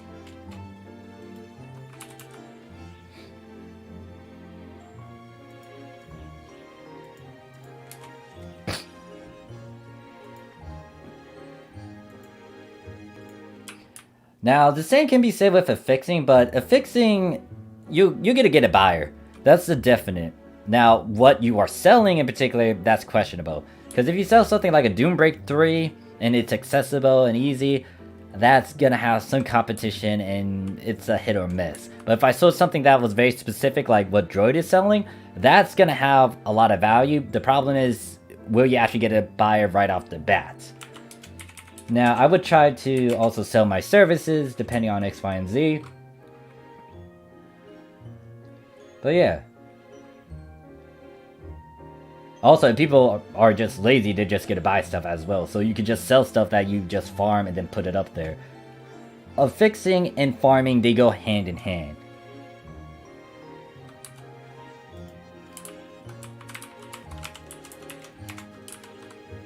Alright, so I need to pop something.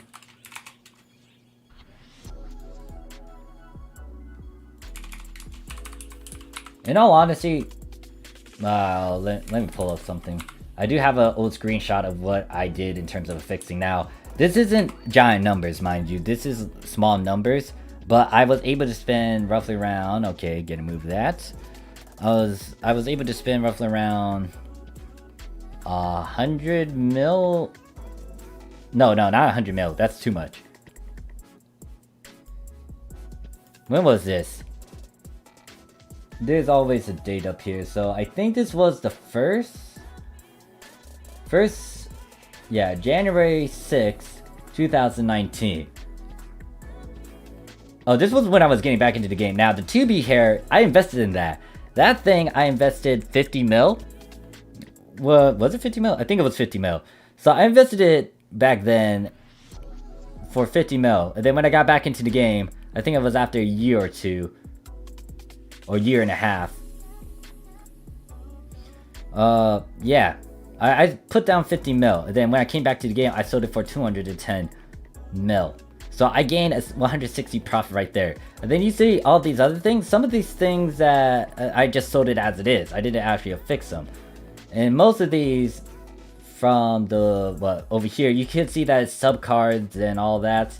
This is affixing stuff. Now I think I have another screenshot of some of the profits that I gained, but I don't remember which one.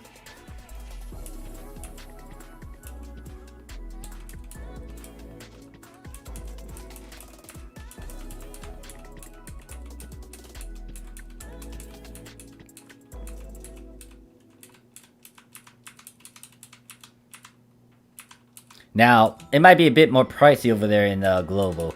Actually, where the fuck did I took it? Did I delete it? Shit. Yeah, it looks like I deleted it. That's the only one that I have. Why the fuck did I delete the other one? Unless it's in this one?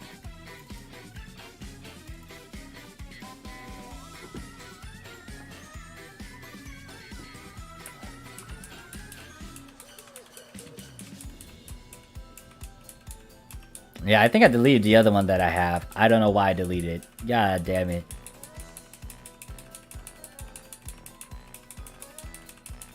Yeah, I deleted the other one. Shit. Alright. That sucks. Anyways, let's go back to this. James says, if you want to make money on Global Fam... Oh, Global Farm Fabula. Plain and simple. How much is Fabula over there? Because I'm surprised if it's actually high. Because Fabula should be farmable through Masquerade. Historia's the harder one, since that's from the dragon.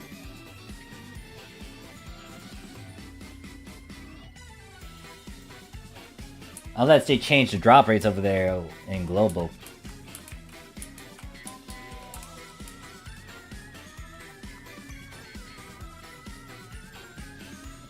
What the fuck?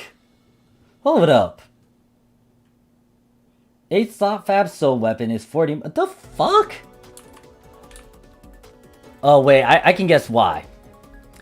But the fuck? That's way too much. Hey look guys, if you're able to farm it though and you want to sell it, go ahead and do that. Like capitalize on that right now. Hopefully you get a buyer. But shit, you're kidding me, right? You need Fabulous Soul, Historia Soul, and then the Omega Memoria to... No, Omega Reverie to make Omega Memoria. But shit. Let me stare at what the price is over here in the Japanese PSO2.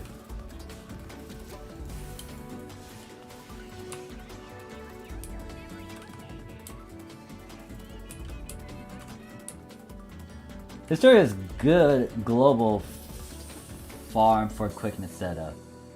He's like over 10 mil more. You got Dragon Trigger on the battleship now. Global is such a different game. Holy fuck. Nobody does Buster Quest, nobody does Endless.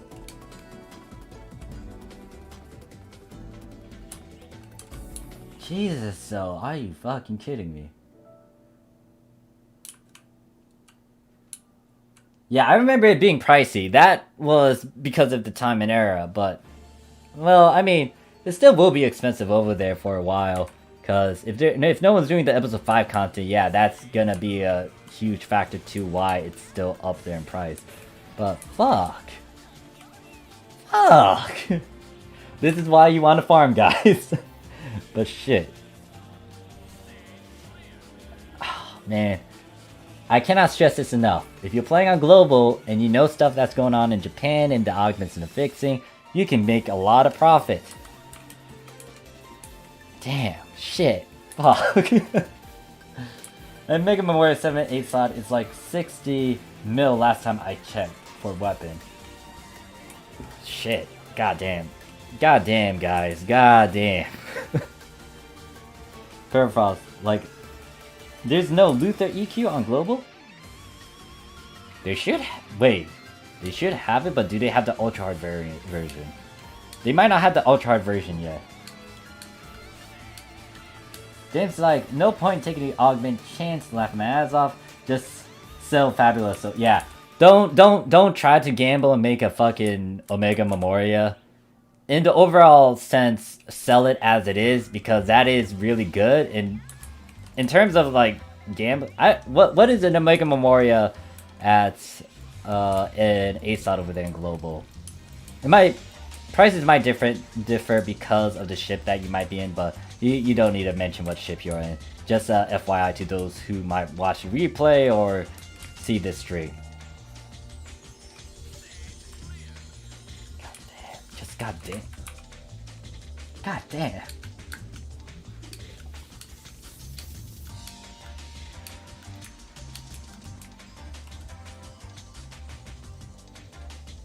Yeah, okay, so you guys don't have Ultra Hard. That will change some things, but still, capitalize on it right now. If people are buying that shit, let them buy it. Look, if they see my videos and stuff, I always hint indirectly, and sometimes, especially in the stream, I say blunt stuff. But if they're not gonna listen, you know, take advantage of that shit.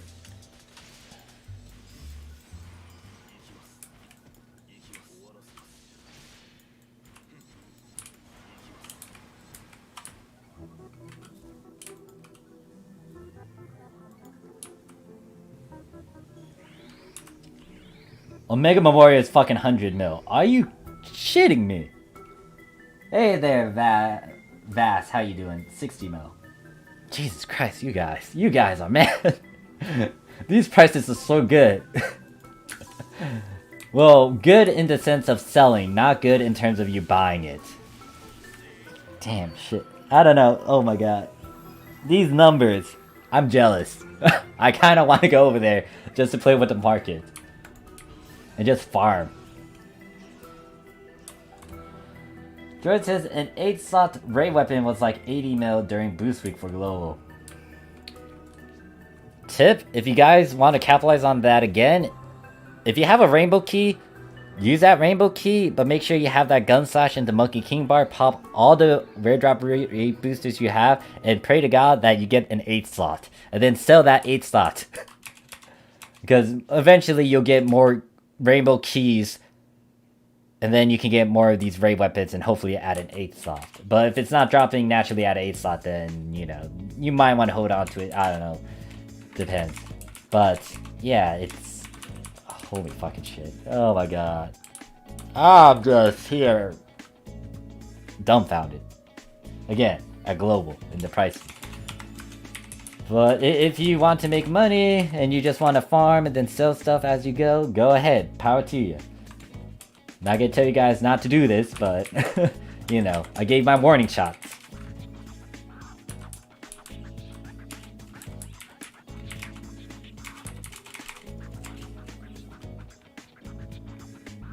Oh god, dude, the grind cap plus one when AC support target was out was like 100k.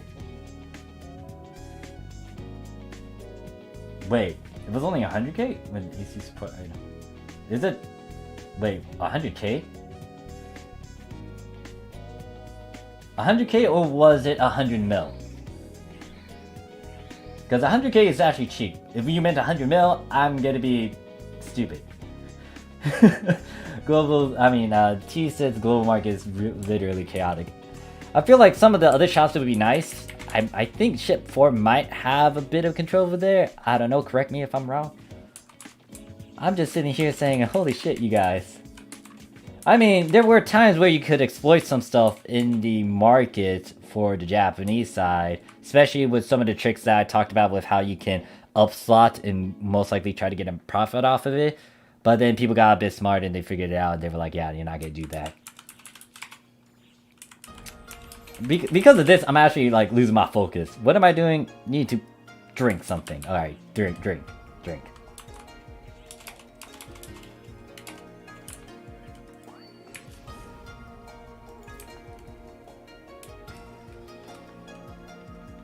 Are you kidding me?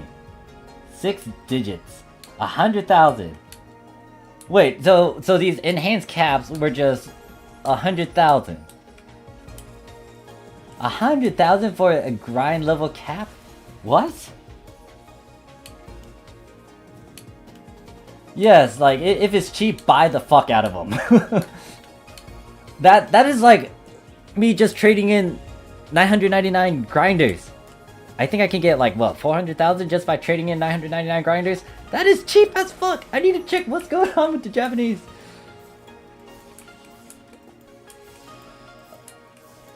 What the hell?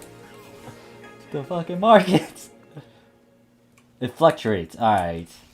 Might be close to 80k. Okay, that... Actually, that's not as bad still. That... I'm so confused. That was actually pretty expensive when they released that. It was like 7 mil and whatnot, which equals a slight profit. But if it's only a bit like that... You guys might want to buy it. Especially if you want to do that eye upgrade and not use as many resources. You would want that. You would want those. Buy them.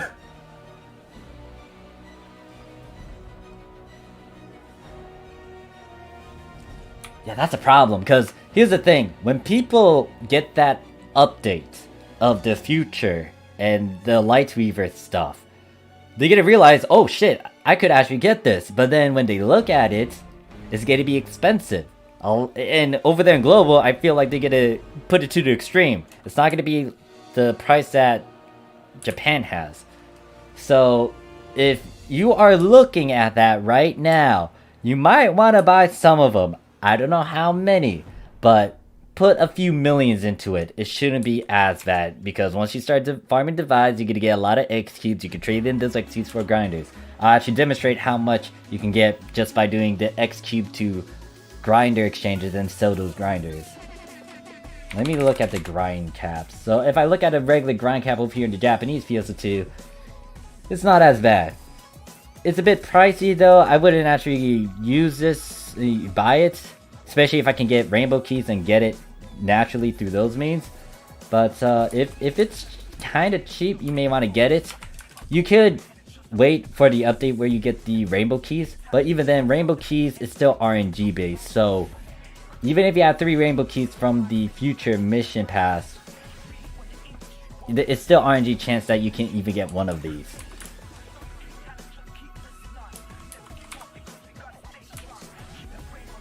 Recycle is 500k, okay. Yeah, so if it's 1 million, just trade in a couple grinders.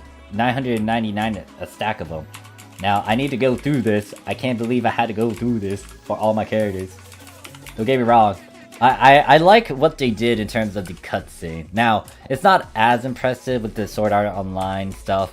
Kind of wish they did a bit more. We go into their world, fight against maybe the Minotaur, or we actually fight against Asuna and Kirito. That would be nice. It's also nice that we got all the stuff for free and you can get it on multiple characters. However, I kind of wish I can skip all these cutscenes and not have to get stuck in it.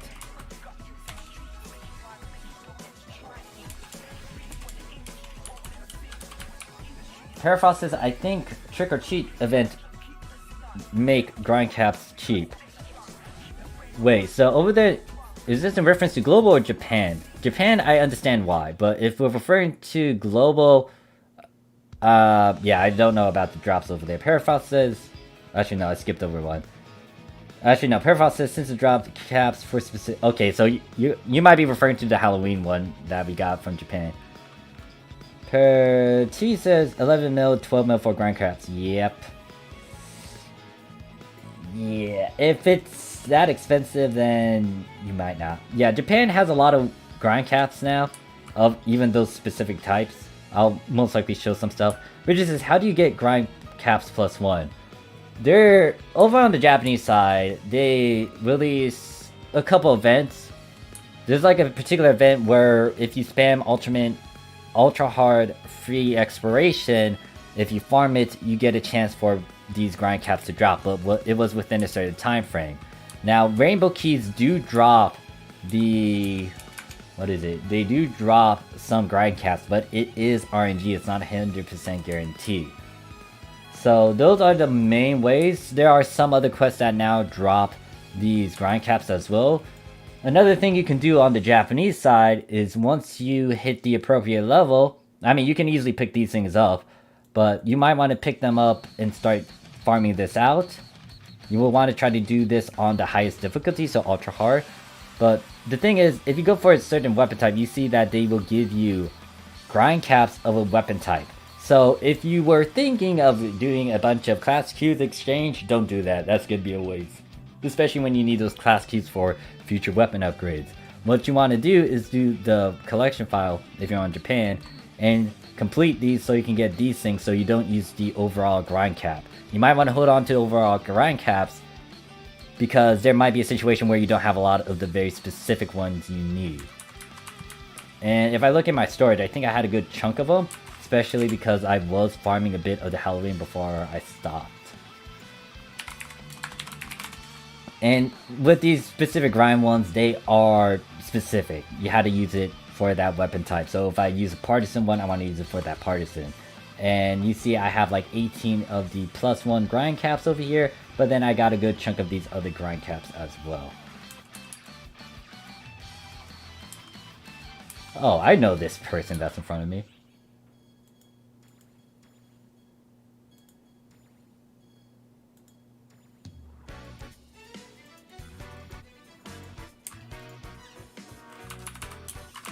Alright, so did I do my weeklies?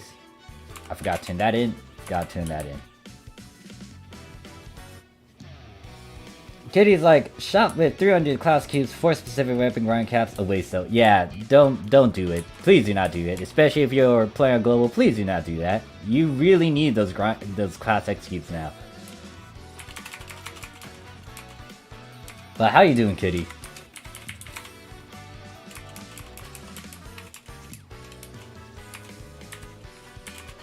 You'll get them eventually, but it's still, once again, RNG. They might have an event where it's going to be a tad easy to farm for them, like the promotion for the ultra hard one. Not sure. It's up in the air. It says, wait, so grind caps become relevant again? I suppose they're good for collection fodder weapons. Yep, grind caps are gonna help you. Like those specific class ones, they're going to be a bit easier to farm for, especially once they update your collection files even further. You'll most likely get that collection file I showed when you guys hit Endgame, or maybe a bit before Endgame. And then there might be some seasonal emergency quests that would drop them as well, so if you have them, hold on to them, because you might need them.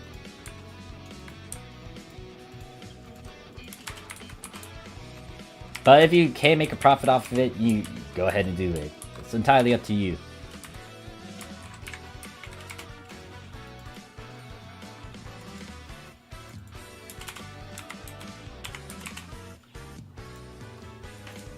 Okay, so who was I on? Shadow. I think I only went through, what, 4 characters? Death Heart.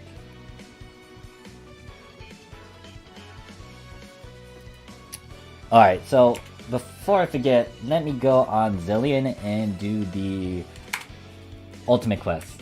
Actually, do I want to try that? No, I'm gonna have to try it off screen before I even attempt to do it through a stream. I will need to practice with Luster to see if I can actually do a lot. Right now, I'll be casual with this and fight against Primordial with my Phantom.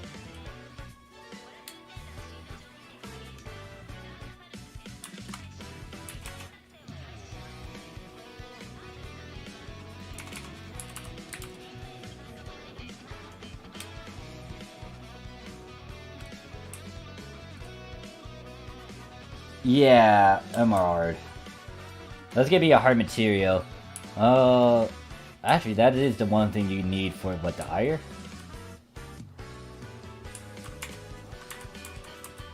No, not that one. Yeah, to get the iron, you need that. Once again, Global might actually spoil you guys, and you might get the same event that's going on in the Japanese PSO2. I just got the ire from the event, and that ire actually is at a grind rarity of 35. So if they do give out free weapons, it might be the ire as well. But yeah, this is what you need for the ire. And then when it comes to this, you will want those grind caps. Now, I would actually go out of my way to get a specific ire.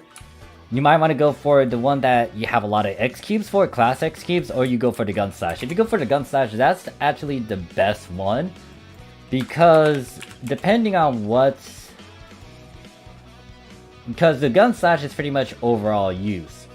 So, if you have a lot of different class cubes, you can use it on that gun slash. Let me actually check that out.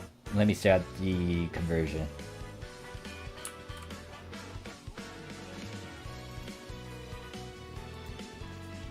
Yeah, as you see here, it says target X cube, so you can use hero, like 100 hero, 100 luster, 100 phantom, or 50, 50, 50, 50, 6 times of certain ones. Just depends on what you have. Now, most likely for me, I'm gonna go for the rifle. Damn, I don't have a stone yet. I was tempted to actually make a rifle on the stream, but no, I need to get it to 8 slots. Actually, no, I need a stone. That's the big issue for me. I do have an eye that's sitting in my storage, and all I need to do is actually just get that stone. So I have this eye right here. In terms of its abilities, I might need to get rid of that. I was gonna leave it as it is and play it with my luster class, but since I'm gonna make this into a light weaver, I'm gonna have to convert it to the rifle. Then I need to swap some stuff out to make this look good.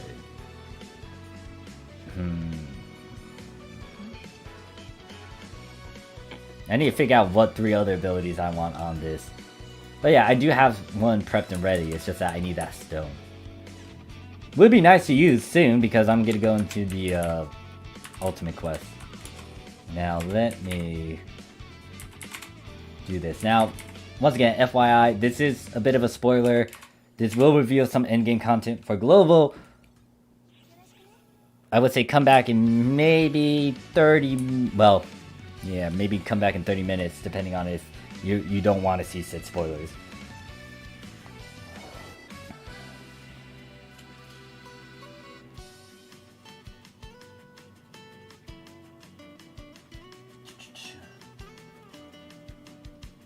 It says, oh, so the Dark Banisher weapons aren't base...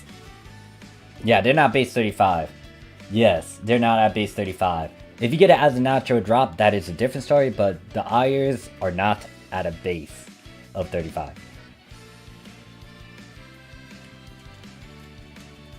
Yeah, that's another thing too. The gun slash will have that S5 mysterious intent. Hamid says, how's your eye stone farming going? I can't 10-10 ultra hard primordial darkness and first time bonus on Death 50. Soul Sedam gave another stone. Yeah. So there's right now 3 ways to get more stones. Battle Pass, you'll most likely be able to get this one by next week if you've been on point with your tier missions and your daily missions. So this one I will be able to get next week. I think in terms of my count, I've been keeping tabs with this thing, so I know I did it 6 times. I don't know what emergency quest I did for the one time, but I need to do 4 more Primordial, then I get the stone from the event. And then in terms of the death, I think I'm on 27. I'm gonna be at 27 soon, but I need to actually go through this.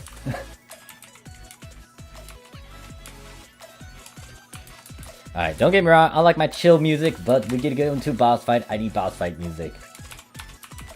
I just need to figure out what boss fight music I want to play. Alright, so what is something I can play that doesn't have a bunch of copyrights? I can play instrumentals. Instrumentals are good ways to avoid it.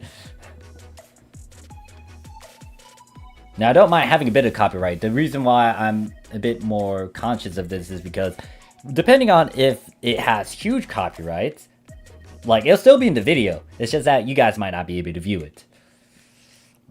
I'll go with the safe one for now, God and Chaos. And you'll hear me play this, like, maybe twice. Or Fire... God and Fire? What's my usual song? Yeah, God and Fire.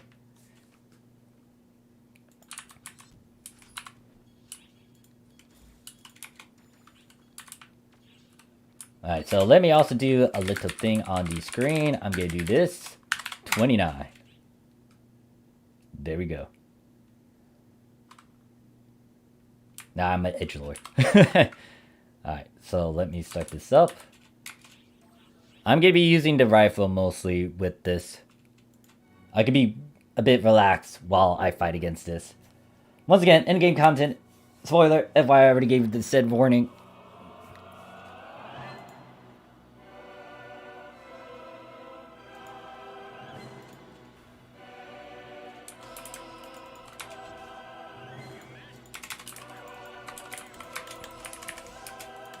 Oh wait, shit, that's the wrong one.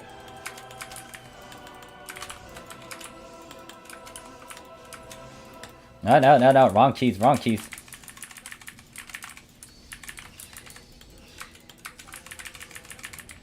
Shit, that hit me. You can hear a lot of click-clacking.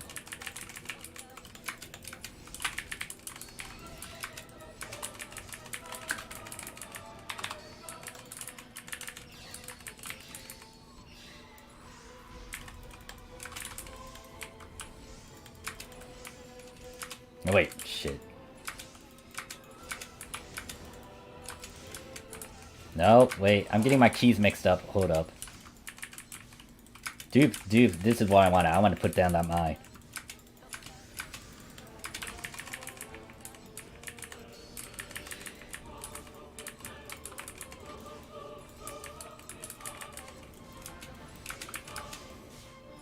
No, wrong key.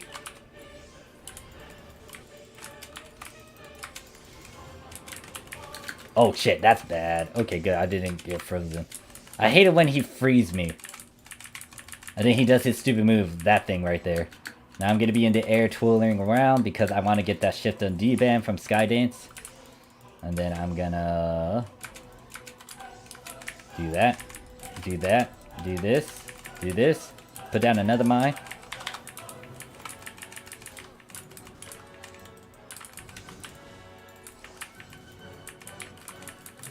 Fuck, I saw that coming. Boom! I get out of it.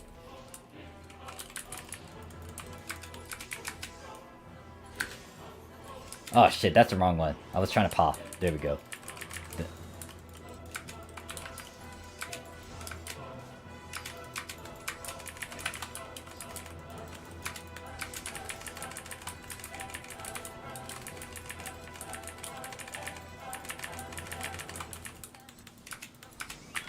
Alright, no, fucking timed it wrong. Alright, pop again. No, wrong one. Not the right one. And there's that blue, purple lightning thing. I actually want to abuse this. Because guess what? I'ma just get this counter thing. Oh, fuck.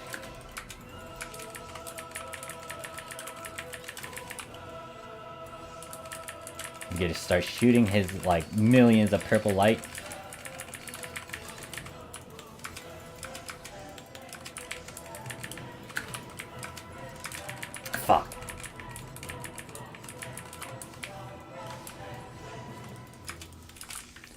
the mine over there instead. Do this.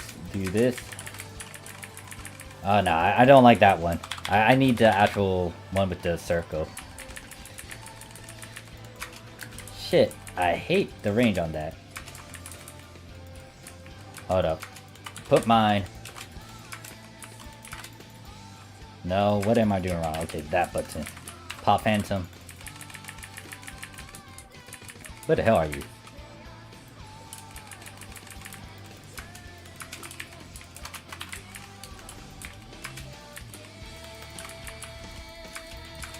Alright, let me time this. Nope, nope, I got that wrong. I timed that wrong. And if I'm right, yeah, you get to do that, fucker. And I didn't even pop Phantom time. 3, 2, 1, up. Kids, do you have predictions on when Lester will come out for NA? I can't wait to play the class. Looks so cool. I would say it might be halfway through episode 6 that they will release it, since they already released a 12. If it's gonna be... I would say maybe 1 to 2 months. Not 100% sure on it, getting out of my ass, but I wouldn't put it past the global PSO2 to release it midway through episode 6. Because that's when we got a 12, midway through episode 6. But you guys already got a 12. And this will most likely allow you guys to play it a bit before NGS comes around the corner in maybe the spring of 2021. If everything goes well in terms of the releases or the beta testing.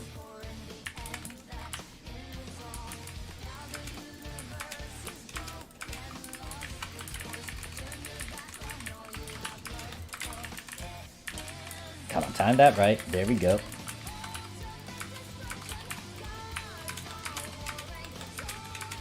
I think I can pop? No, I have shit. Did I pop it too early? Hopefully not.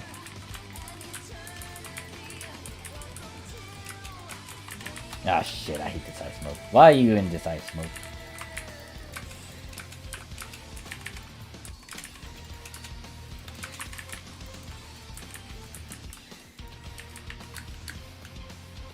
I can most likely kill this guy around 10 minutes, give or take. It's usually around like the 5-minute, 6-minute mark where like I kill this guy. Now I will need to get on something else, most likely when I get to like Def 50, depending on certain circumstances. Which is why I need to get into what is it, Luster a bit more and practice that. And I'm gonna most likely deal and fight with the Masquerade, or use him as my practice partner.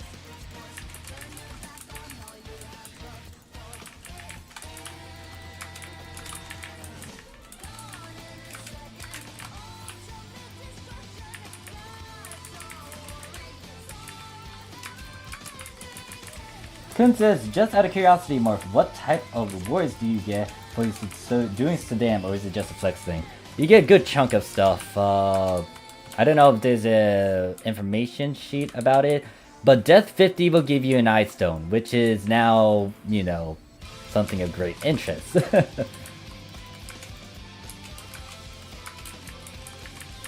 I think they updated the rewards recently too, so yeah, you would definitely want to get another Light Weaver, especially if you want to have the best weapon with a good chunk of S-class abilities, and just have multiple ones of this Light Weaver. Alright, 3, 2, 1, whee! Note that everything you're saying is going to happen in the emergency quest as well, for his stage 2. Jake says SSA capsules and the stone to let you craft the Light Weaver. Yep. You get the S4 Rising Pursuit at Def 40, Aya weapon, Death 50 gives... Oh, fuck. Hold up. Oh, wait. Hold up. Shit. Hold up. I'm gonna put this song on repeat. Copyrights. Have no clue if that song that was playing had any copyrights. Now I should be popping this thing.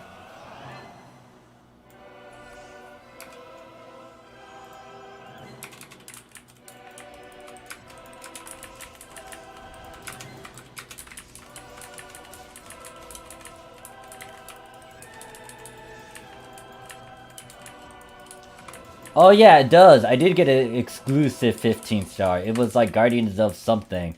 I guess it was also a PS weapon from the portable Fantasy Star. I will try to show it when I get to a character that can actually wield it.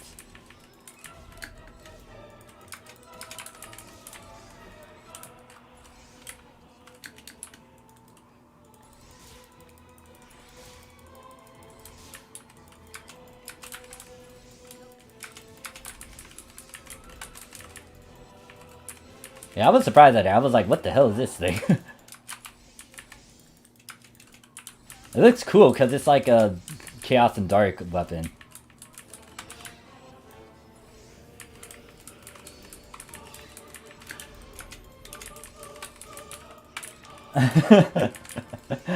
Yeah, I'm in a boss fight and then like, oh yeah, I need to repeat this song, hold up.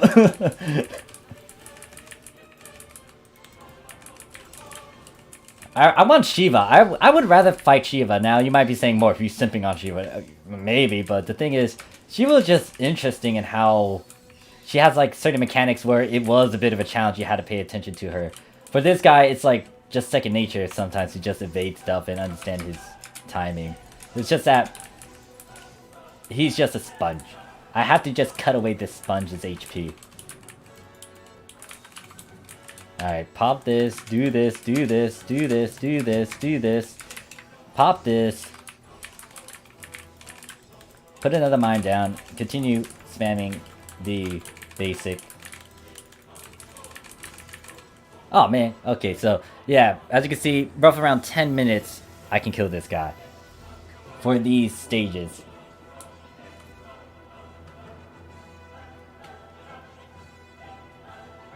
So basically, Saddam drops a lot of goodies. Yep.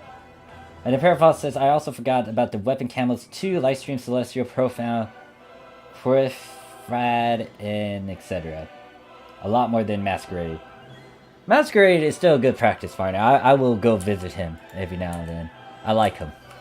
Now, the old OG I have to give props to is X-Dragon, but I don't have the time to go out of my way to say, like, hey, X-Dragon, let's practice and stuff. Yeah, no. And not only that, like, I'll most likely bully him and kill him with the equipment that I have. I still need to do one more. Ten says, what's up, man? How's it going? Hey there, Ten. How you doing? Parafrost says, I want the dual blades. Are you talking from... Alright, so the thing that I got is this guardian weapon. Actually, where the fuck are you? I think I put you in Preem. So I got Word of Guardians, this thing. This is a dual blade. I don't know what it looks like because I can't equip it. This dropped when I was doing Saddam. I thought it was an iron weapon, but when I unteched it, I was like, what the fuck is this? And apparently, I think this was like an old weapon from the portable game too.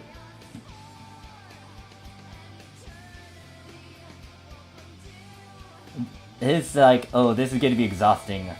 Exhaustingly long as a Tekker player. Yeah, my regards. Yeah, I got that as a random drop. I was like, huh, alright. I actually want to see what it looks like, so I'll swap to a character that can try to equip that. What is the requirement for it too? Do I have a... I should have someone that's 85 in this field, and the requirement is attack, so yeah, they should be able to equip it when I get to them.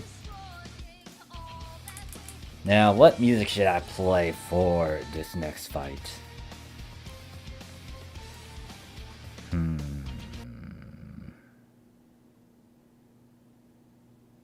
Oh shit, whoa, Mori is actually playing Shadowverse.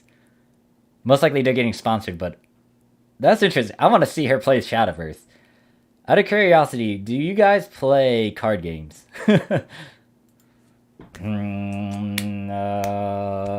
What to play? Now, if you don't know who Mori is, it's a Hololive EN VTuber. I really love her content, and I just love her and herself. Yeah, I'm sipping on her, by the way. Tanya's. Let's play that. Actually, did I play Overlord music, and did I get a huge copyright for that?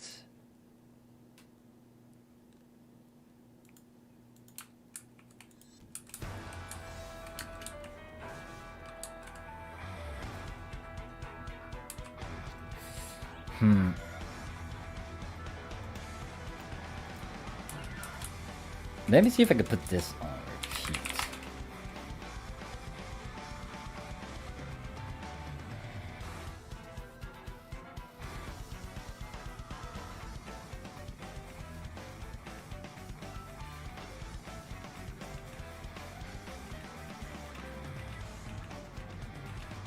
Nah, it's taking a while for me to even put this up on repeat.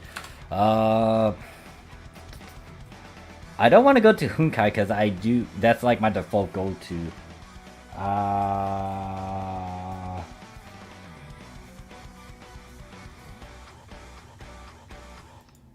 Hold up. There might be something else I can try to play. I just need to find it.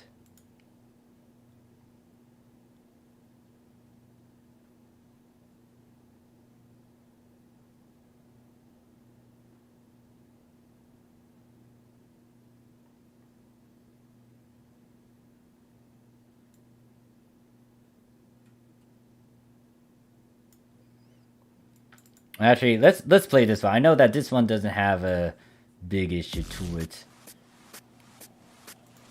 Hype music.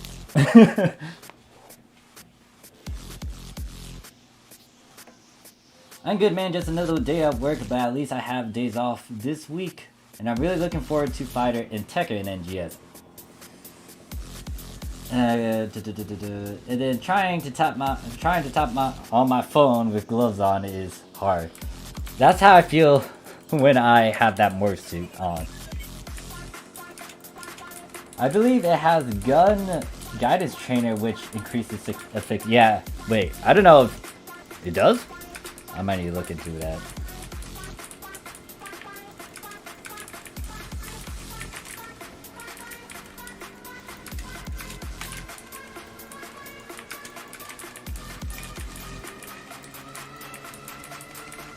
Oh, wait. Oh, wait, you're talking about those weapons, those old 13 stars. Yeah, they should have that, and that's why it might have... That's a bit too much, though. Jesus Christ, Global. Calm down with these damn prices. Shit. Fucking 500 mil for it. I don't think anyone would be that crazy to go for it, but... You know, someone surprised the shit out of me with that. Fine, so be it.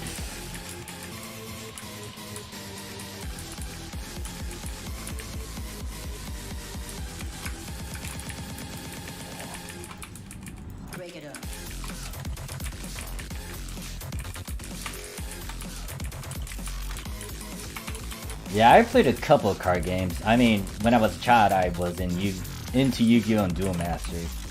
I wasn't a big fan of Pokemon. But then again, I didn't have anyone to play with.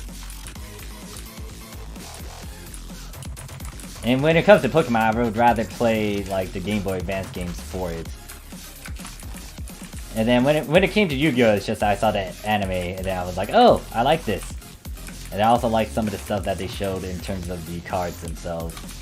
Big fan of the Blue Eyes White Dragon. Very iconic. Doop, doop, doop.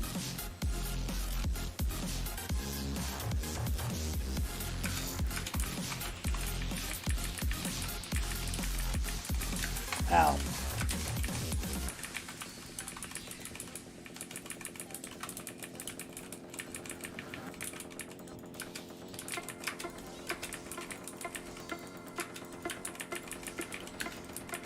Actually, that hits for a lot. Nope, you're not dragging me to that. Did you do something with one of these bubble things? I want you to have it, like, do that circle lightning thing.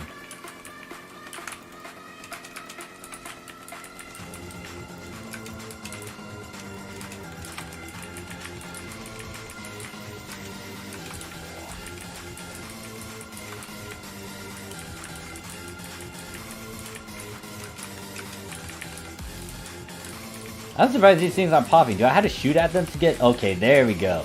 I didn't know I had to pop them. I thought it would just, like, do it itself, but yeah, no. Give me this thing. No, of course you're changing elements before I even capitalize on it. Alright. Oh, now backing up. Because The thing about that move, it's pretty much like Deuce Father or Deuce Hunar. I just have to get the timing right, because if I evade it off beat, then I'm going to be dodging it off beat, and that's bad.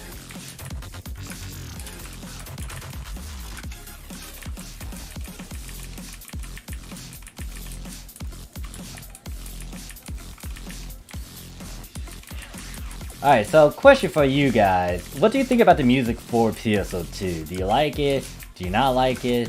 Or do you feel like it's good for a while until you get annoyed with it, like after playing it like 10 times or so?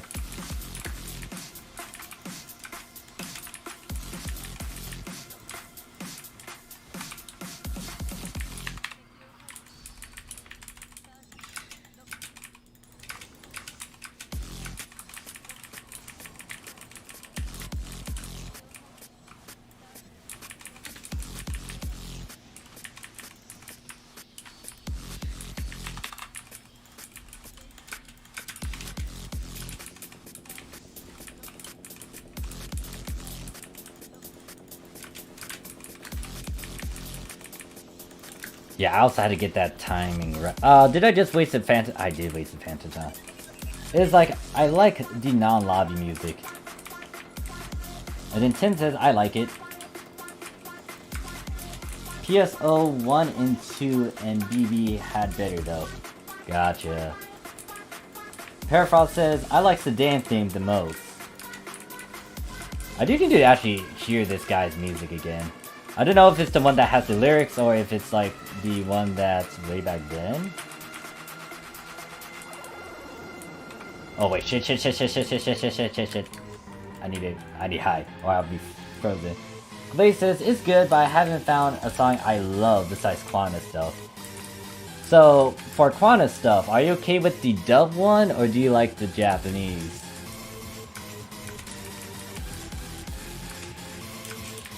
And then Jake says, Challenge Quest and Endless are my top. Really? And then Arya says, hey Morph, still going hard, going ham on Sedan every day I see. Yeah, I want to make sure that I get to Def 50, because now Def 50 does reward you with the Lightweaver Stone. So guess what? I want that. Granted that I may not have the resources by the time well, I should maybe have the resources to actually get it. But there's also these events that's going on as well where they're giving more stones as well. Let me pop the Phantom Time before I forget. I do need to listen to that. I might as well. I'll do that for a different stream. Because I need to actually do some of those endless quests to get the titles. And I think it's like sergeants I can get. And I think I could solo them and see how far I can go with the knowledge that I have of certain classes now. Or with the success classes. Glaze was like, brah, I was just super like... I was super biased towards Japan, but then I listened to the dub and it was really good. Specifically Eternal Encore. I'll give it a listen then. Pretty Boy told... Pretty Boy Tay says, I like the music for episode 5 opening and episode 6 music in general. Okay, so I would say that I guess I haven't really dived fully into the music, because I feel like some of the good music that might catch my interest are actually things that you would hear when you do story content and when you meet certain NPCs. I think I actually like some of Mother's songs. I just need to go through the story to hear them. Granted that I already got like the jukebox box and their songs. I just need to explore a good chunk of the story still and just listen to the music with it. I think the one for Sedan is really good. Yeah, the Sedan one and Primordial one, they're good. Just that I need to turn up my volume again for it. Most likely, if I do this quest again, I will have the music play in the background. I actually like it. I just didn't like how the emergency quest kind of replayed a very familiar tune on stage 3 with a bit of a difference. But apparently it's a reminiscence to a lot of other maybe the beginning of PSO2? I can't remember.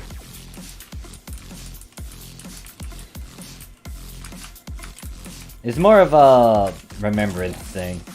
Nostalgia thing. I just didn't catch on to it because... I don't know. It wasn't as interesting.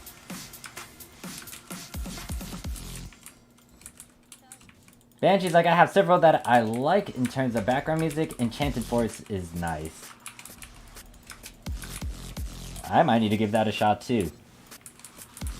And then John says, I like both since after listening to the same audio for more than 5 years, it's a breath of fresh air, except Affin's his dub made 0 sense. Oh god. Yeah, Affin and his dub. He still says eyeball, right? Well, I don't think that's a big issue to say in English. It's kind of a meme, a funny thing to hear him say that. And then one of my close pals, they like saying that too, like, let's go, eyeball. I'm like, wait, what?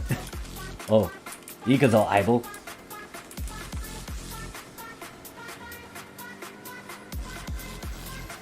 Ten says it doesn't matter which voice it is, I just hate it. Damn. Alright, and then Arya says, I like masquerade music. It just screams of pain, torture, suffering, anything else that screams hurt. You know what, let me listen to that. So, we'll do a quick run of Masquerade.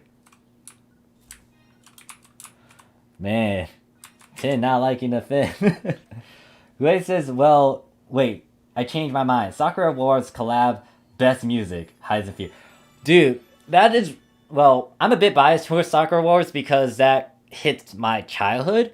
Because that was one of the songs that got stuck in my head, and I just loved it. Now, I don't think I can actually play it because that might have some copyrights.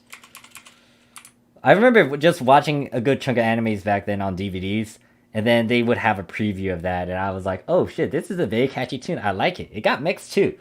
Actually, right now, the mag that I have is from Sakura Wars. But if I want to go into the mood, extra core fight, it's damn music. John's like, no, he calls you mate. Like, hello, mate. Oh, he's Australian. Okay, so, what would you guys prefer? Now, Tin may not want to give said input because they just don't like him Finn. But would you guys like to hear Aibo, or would you guys like to hear Mate instead? Graves like, I loved it, but I know Japan had it a few months and Global had it a long time as well. Yeah, I mean, once again, I'm kind of biased towards it just because it has a very catchy tune, and it's been stuck in my head. Or it can get stuck in my head easily, and then I saw it when I was a child. Actually, talking about it right now, it's being played in my head. Do do do do do do do do do do do do do. Note: I will not sing. I suck at singing. I can play on the drums. I can dance, but when it comes to singing, no, no.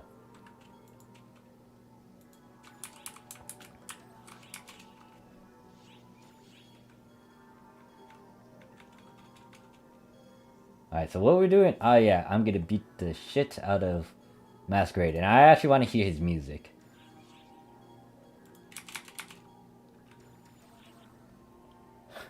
Jake's like, I'll stick with Aibo from Offend. Because that's how it started. Yeah. And then I also heard that Loser dub was mean the fucked out of. I mean... It was also funny when I heard it too for the first time. It was like, holy shit, what the hell is this Loser? So what are your thoughts about that? What are your thoughts about Loser dub? Perfrost, that... Alright, so John says, Aibo grows on you. Mates makes me feel like he's a drinking buddy I don't want to be with after the first round. Would make sense if he called me partner. That's another good alternative. Arya says, every time I hear mate from him, something just dies inside me. Maybe myself. Rip. Jake's okay. I already read that. And then Glaze like loser dub is Bay. It's Bay. John's like his voice actor went ham and it's perfect. It says Luther dub is best. It is based.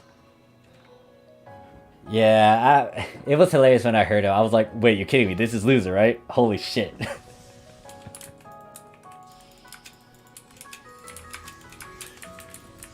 There's like so many memes about it. And then there's also that fact that there was like MPA runs with a bunch of losers as well doing X, Y, and Z. Ouch.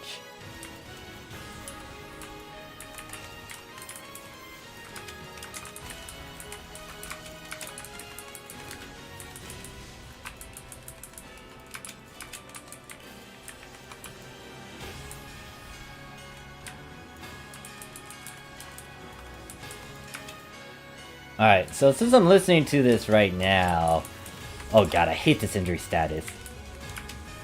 That's the one thing that, like, even if he hits me, he actually puts some threat behind it. I have to actually take a few seconds of my time to get rid of that, or it will be stacked against me. And if I wasn't a Phantom player too, I might not be able to heal that as quickly. The 12, they can have the mates for that, and then the certain skill that allows it to be popped easily along with the rings. No.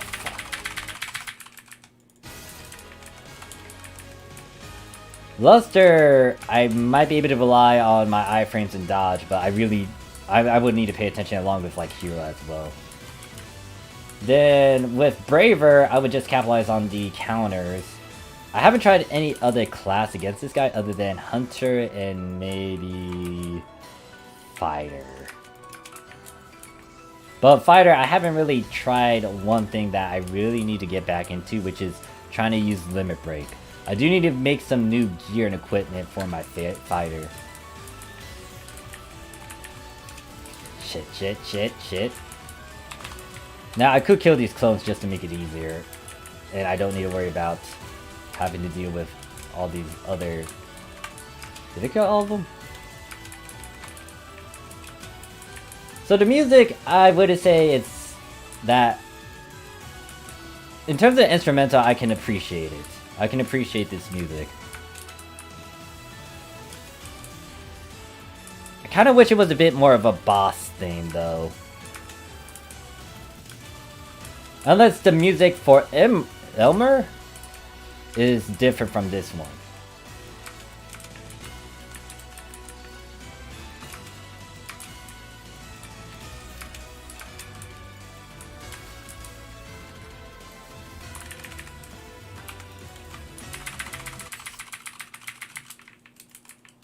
Yeah, loser fighting against loser. That was interesting as fuck. Japanese players do a lot of interesting stuff. They would do like weird NPA runs. They would have everyone dressed up in the reindeer suit. One of my pals they were caught in a certain screenshot where everyone was dressed up as a small cat and they were the only person that wasn't in a cat suit. It was Toro suit, the Toro suit.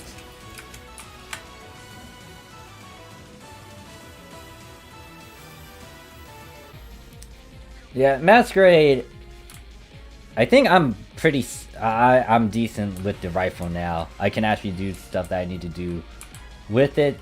I just need to go to a different class now and just toy around with Masquerade. I might get back into the rod because I do want to get back into using it. I just need to get certain techniques for it. I'm not gonna pick up...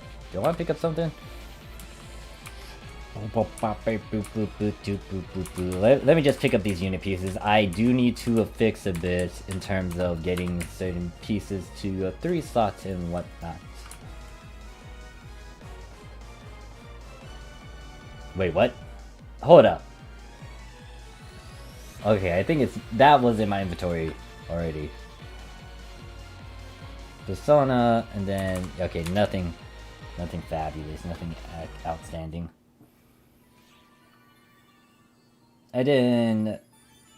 Arya says, yes, the pain is coming back to me just after clearing Daily Masquerade today. Flashbacks. And then John says, By the way, Morph, asking for reference, what's a good balance on HP PP attack on units? Alright, so, John, are you referring to just overall and not worrying about price? Or is it more of like something you want to try to go for, but then you want to be conscious of the price? Because I got a couple formulas in my head.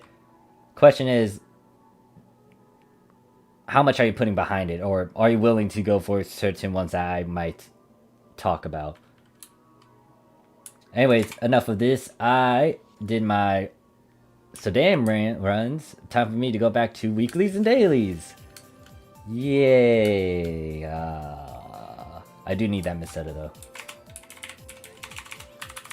Alright, so from here on out, I think I'll let the PSO2 music just play in the background.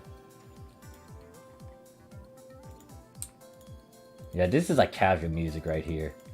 Casual lobby music. I wish that we weren't stuck in the ship.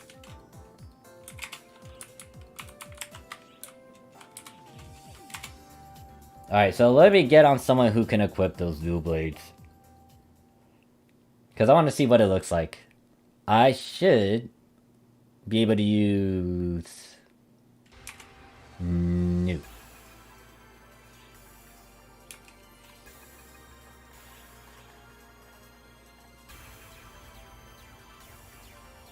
Actually, no. A 12 should be able to do that as well, thinking about it.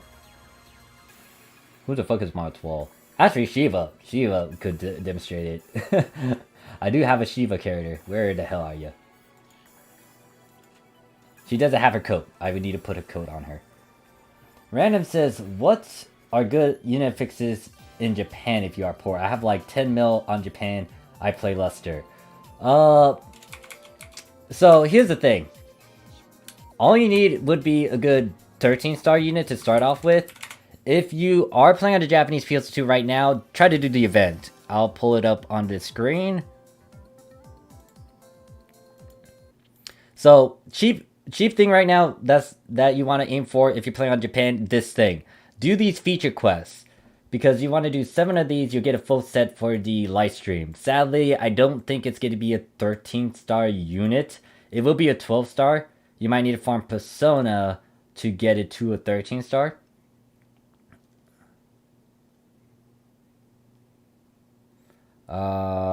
They have good overall affixes. I think Zillion has those live stream units. Those affixes on those units are okay. It will help you get through most... Where is it? Yeah, it's not on me, shit. It's on Zillion. But yeah, those are some units you would want to go for. What other things? If you really want a 13-star unit... If you really want a 13-star unit so you can actually live through ultra-hard content... Let me... Oh my god, skip. The big thing is the weapon shop. Or, yeah, weapon badge shop over here. It will actually give you novel units. And those novel units have decent augments and affixes. They're all-rounder. It's not as high. You can farm for some stuff and then tamper with it later. And then if you want to, you could try to go for a Liberate upgrade. But over here, our weapon badge shop for 2020... They're the easiest unit pieces to go for. And they should already have some decent augments on them. Not as high, like I said, but it's better than nothing. And this is already at a 13-star. 13 stars will be your preferred go-to units for Ultra Hard. So you get these. You can get it to plus 10, and then most likely if you want to do an affix later, if you get this to plus 10, you can use this to get the grade 5 abilities. So the leg gives you the T attack, the arm gives you R attack, and then rear gives you the S attack. And it might be a bit expensive, but it's worth it. Now to get these medals, you need to actually do the feature quest. But if you're new to the game, you would want to do these feature quests because there is a 200% bonus going on. The big ones you may want to go for would be the Piper and the Engulfing Shadow.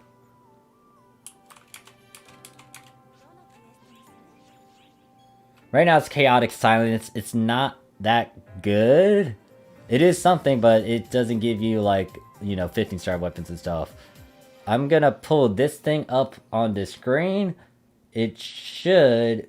Okay, so tomorrow, for example, it's gonna be a World Engulfing Shadows, and this would be a good move, because if you remember what I said, it's gonna be PSO2 day tomorrow. So if it's PSO2 day, not only do you get a 400% XP boost, you also get another additional 100% with a World Engulfed in Shadows, and then if you have a bunch of boosters, you can stack on top of that, meaning that you can get a passive 500%, and then, like, you can just power level with this alone. And when doing this, you don't need as much. Hopefully there's a good chunk of people playing the certain quests though, and they can carry you. But I would say, at the very least, to do this one, you can do like the... Well, you can use 12-star units, which is what you can get if you do this thing. And then if you spam that an X amount of time, you get a lot of medals, then you can trade it in for a novel. And then, if you're lucky enough, when you do some of the ultra hard quests, you can get some of these unit drops. If you really want another easy go-to unit set, it would be through the bonus quest stuff, because when you do rainbow bonus quests, there's a chance that you'll get the Scaval units. Where's my bonus quest? It's up here. So over here, you do this. If you look at the records, it's not on this page. It's what, 13? The Scavals are your go-to. Now, you would want to hold on to this as well, but it's for a different reason, depending on if you're okay with getting like Doom breaks. I do need to make a guide talking about this, so.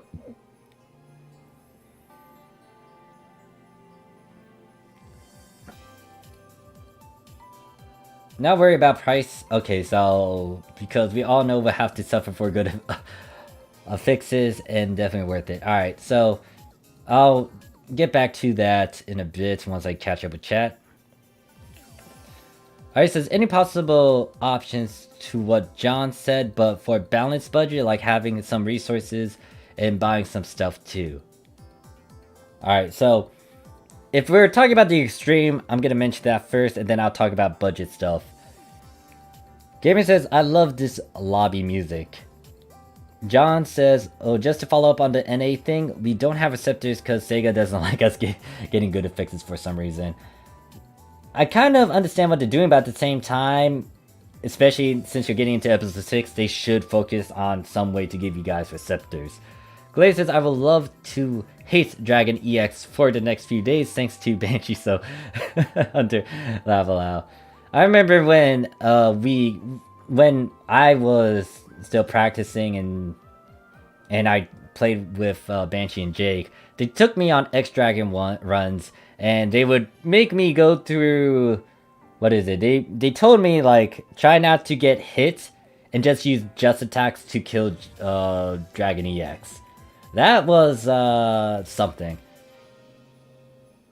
And then I think they had, like, didn't you guys have a challenge where you guys try not to get hit as well? Kitty says, not sure how available are the Trick or Treat units available are still on player side shop, but there were recipes for them to get 175, 185 attack stat for under 10 mil apiece. I need to look into that. Okay. Alright, thanks for chilling with me, Banshee. I'll see you around. And then it says receptors are for the weak anyways. Yes and no. I can agree to that, especially if you want to cut corners, but at the same time, when doing all-rounder abilities like Astral Stone, Mana Rev, Ether Factor, you do want those factors because you can't get those three together without them. So, in terms of HP, attack, and PP, so obviously some of these abilities that you would want to go for, I can easily point to the Grand pop items. Grand or the Grace, whatever the grade 3 is, those you would want. Now, is that budget friendly? I have no clue. It depends on what your wallet is. Second one would be glare ability. Now, why glare abilities? Because they do offer a good chunk of stats. Now, the problem is the ones you would want to aim for aren't out yet for global. But once you get divides and when you can farm Varuna and Metra, those are the abilities you may want to go for. Now, Shiva and Origin are a thing as well, but you just need to pay attention to what it gives in terms of the S attack. And that's more on the later end. But Metra and Varuna definitely, just because it does give you a small bit amounts of PP, HP, and then attack. The next ability I'm going to have to mention will be an EXO. Because if you get to go for all these abilities that are going to stack on HP, attack, and PP, you want to do that. You can obviously change it up a bit depending on what you have and what you want to go for. You can go for Blank Deso, Act Deso, Till Deso, Magi Deso. But I would say the EXOs, because these EXOs, they give you HP and HP, attack, and PP. Let me just look at it right now. Plus 30 in whatever attack type you're going for. Plus 20 defense, plus 20 HP, plus 2 PP. What's another? Now, here's the thing about Reverie. That one is solely on attack. This is a bit of an extreme, but if you can, I would say go for Mana Rev, because guess what? It does give you the attack, PP, and HP. It's just that you have to do that process to get it. There are going to be some pop items later where you can try to get that easily, especially with this thing over here in the Battle Pass. You can do a good chunk of these Battle Passes, get these rewards, and then you can use these rewards to go for Mana Rev easily without having to deal with as much. But that's, once again, in the future. What other abilities? EV abilities. Now, the thing about EVs, though, is that you need to understand how to get the listed abilities to get these EV ones. I wouldn't go for these, but that's just my opinion. And usually with the listed abilities, you actually need to go through... You need to go through Endless to get a good chunk of these resources. But it does give you attack, HP, or attack and PP. Sentence abilities are another one, but note that they do not have the, HP part of it. It's going to give you attack and PP. But I wouldn't really go for sentence because that's like on the low end. If I have nothing else and I have it for convenience, then go for it. When it comes to the PP side, Doom Breaks are your alternatives, because if you want more on the PP aspect, go for a Doom Break 2 or 3.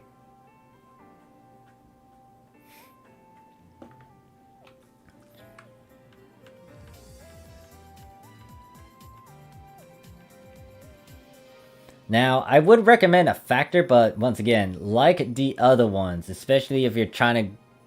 Well, the factors... Let me look at the factors. Because I can't remember what the numbers are specifically.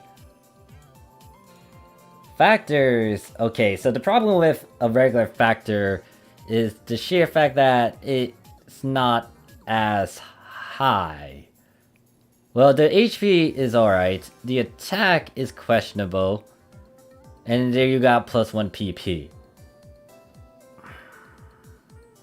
I feel like this character is a trap. Just looking at their body physique.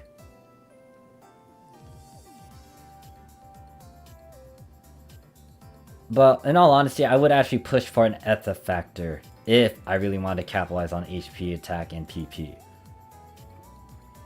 But if I go for Etha factor, you know, that's another thing. You're gonna have to go through that process. But once again, bringing the items over here, this kind of allows you to go for that as well. It's just that if you don't have a receptor, it's going to be hard to try to go both Etha Factor and Mana Rev. There's this stuff over here. I would recommend EXOs over like blank DSOs just because of that extra stuff. And if you get a stack on those abilities later with some other stuff like a glare, EXO plus a glare gives you a good chunk of defense, HP, PP, and attack. Now, is it the highest? No, but if you're trying to get all of them in an equal amount, that's what I would go for. And it's a bit cheap if you think about it.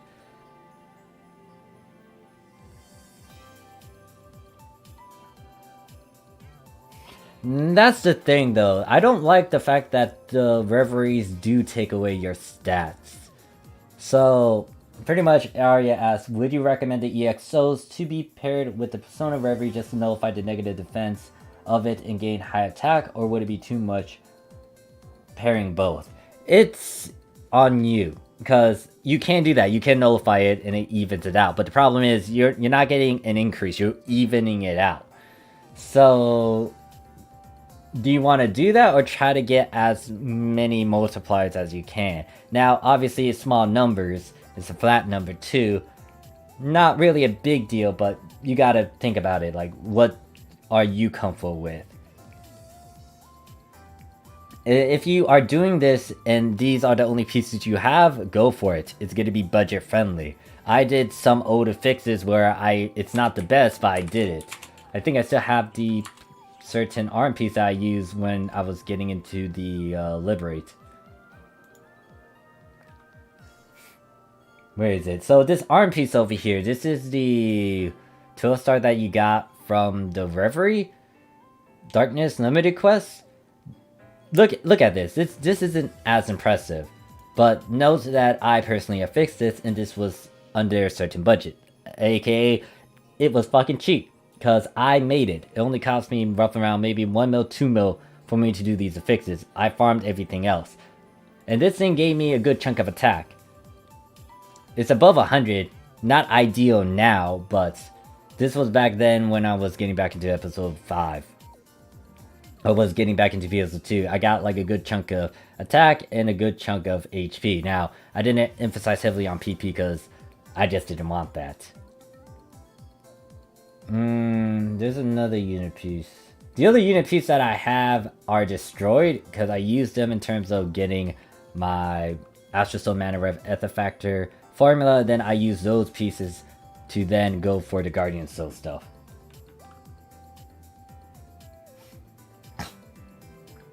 But yeah, that was like during episode 5. What I would have done with this unit piece, let's stare at that again, since that's a decent formula that you could easily go for. It's not going to be as costly. You would just need to farm for these things. So what I would have done is swap out the, if I want to emphasize on like the certain stats, swap out that Apprentice Soul with an EXO. Swap the Alter Arma with,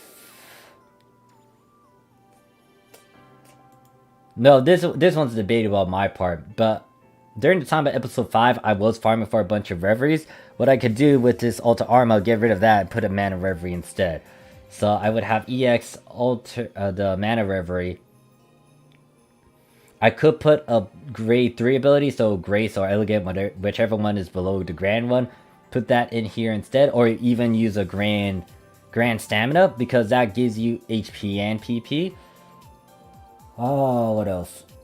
I might keep the grade, the power stat, but I would go for a 5, especially with SAS for the Novels now. And then for this ability 3, if I was playing on episode 6, I would wait for the Glare, specifically either Metro N or Varuna. And then pretty much I got that. Actually, I gave some pieces to a pal of mine and they were able to make some good affixes. Like, they were new to PSO2 and I gave them a certain formula. And it was pretty cheap because, like, one, I gave it to them. And 2, I didn't spend as much to make some of the fodder pieces. I swear, that person reminds me from someone. Well, it looks like a Valkyrie, obviously, but reminds me of someone from Brave 9.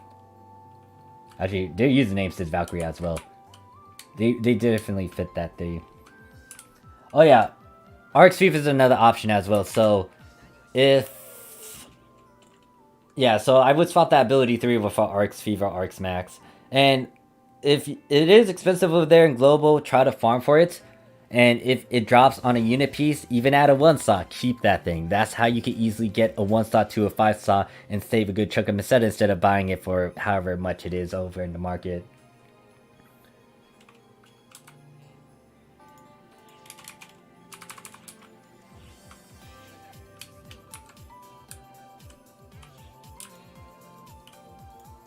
Actually, I think I demonstrated that in my video talking about fevers. I talk about how you can actually get a 1-slot to a 5-slot with RX Fever. Alright, so let me get that World of Guardian thing. Cause, yeah. Where the fuck are you? Well, actually, no, it's called Guardian, isn't it? No, it's a weapon too. Shit. I keep on forgetting. Oh shit, I cannot equip this, huh? Is it because I don't have my mag out? Actually, is my mag fed? Did I even feed a mag on this character?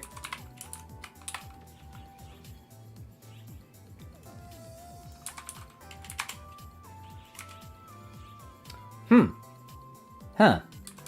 Yeah, well, I didn't realize that this character... I think I was lazy with the mag feeding shit. Oops. That's something I have to do now. I was like, wait a second. Huh, this is weird.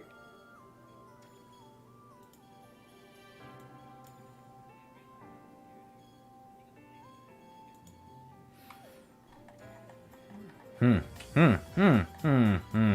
so I need to feed this thing. Now, I could get the devices for it, but what I will end up doing is getting rid of these. Now, I should just hold on to these certain weapons, especially with the Arcs Fever one, but no.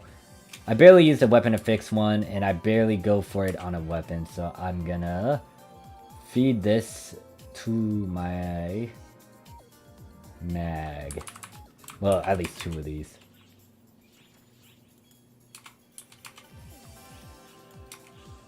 I'm doing the OG method of feeding crap.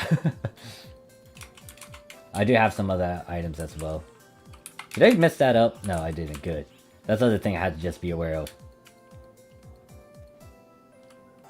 I'm gonna have to put that... Did I put that in here? No. I'm gonna have to do that later.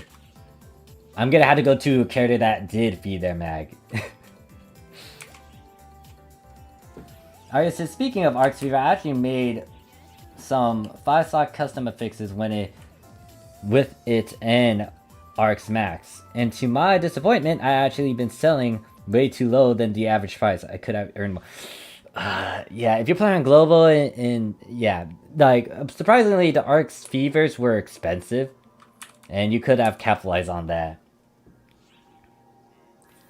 That's why you gotta be careful with, well, it's more like you just need to be aware of the market and just stare at prices. Because you don't want to sell yourself too short, especially when you could earn a lot and it will help you in your funds to just do a bunch more fashion. Because fashion is endgame. Not gonna fucking lie.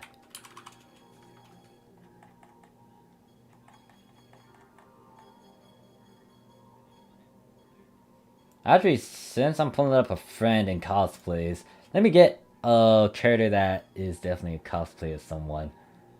I think Nep should be cosplay of Hyperdimension Neptune. They have a good chunk of their stuff.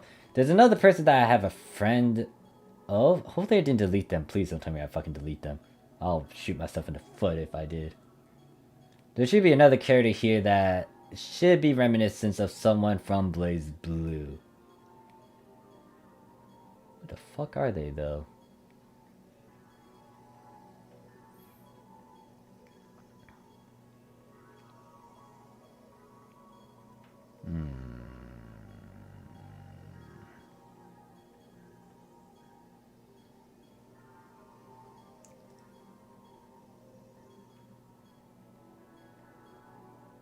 I'll bring Jake since he's in the chat. Imposter. Wait, what the fuck? That's not an actual imposter. That was like a reference from what is it?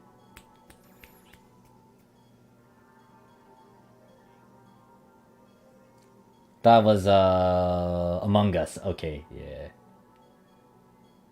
There's a Sonic. Alright, I might bring that guy along. Where is that? I know I have them on my friend list. Oh, there's this one too. Actually, let me kick Jake out.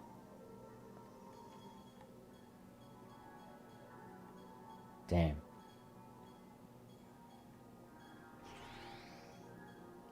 They should be around here somewhere. Oh, there it is. Okay, so let me get rid of Jake. No, that was Nip Nip. Okay, no. Damn. Damn it. I wasn't supposed to kick out Nip Nip. Where's Jake?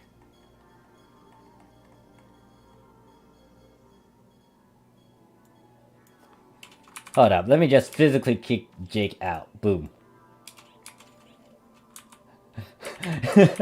Yeah, you heard your name. I kicked you out. I kicked your NPC out because I was trying to find cosplays. Because there's new, and then apparently there's another one. This is my pal that made a Naruto cosplay. Deirdre? I do not pronounce the name properly.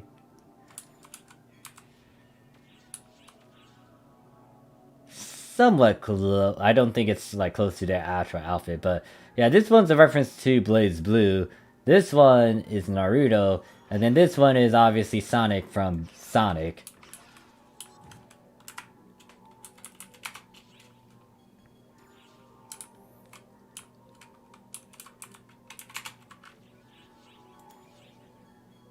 And apparently Sonic is a summoner.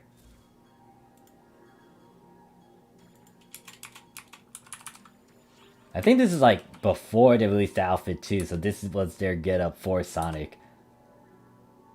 Which slightly impressive, especially with without the suit. And the same can be said with New. Actually, New was obviously they don't have her costume in game.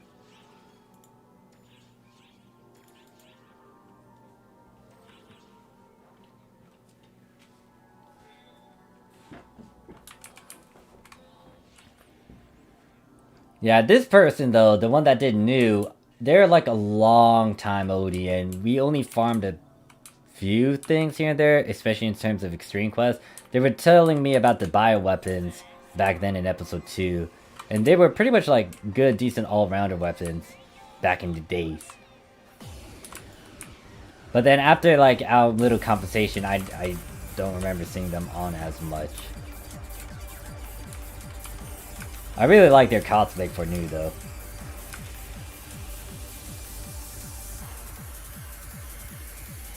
So yeah, hopefully that answers the question about the augments for HP, PP, and attack. Today says, Arts Fever is dirt cheap on Japan for anything under 6 slots is now cause trick or treat. Yeah, in Japan it's not as expensive. But if you're playing on global and they're at a stupid price and you have just a couple of them, even at low slots, take advantage of them, sell them at a high price before people realize, you know, it's not that bad to fix it. And upslot it. Man, this Extreme Quest music. This Extreme Quest music.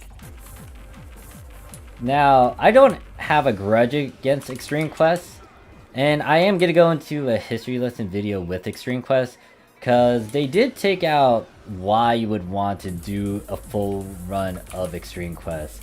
It involves the catalyst. Well, yeah, it's something called a catalyst. It's not an affix. It's just like this certain material item you need for certain upgrades. But they also got rid of that particular function in the drops.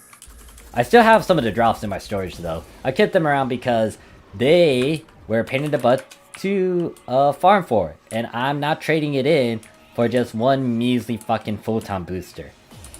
Nope, no siree. I remember what I had to do for him. Nah, I'm not trading in those catalysts. Fuck that. Because the catalysts, they require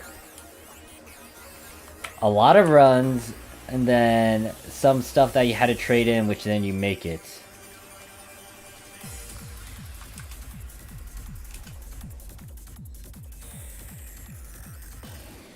Oh yeah, I should mention that as well for returning players. There is a way to actually get a good chunk of photon boosters, especially if you play during episode 1 through 3.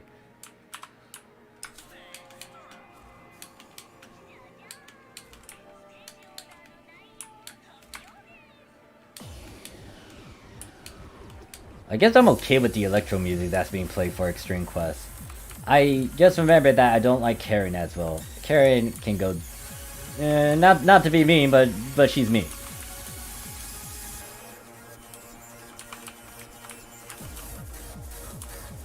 Is she mean? I don't think she's mean. I don't know.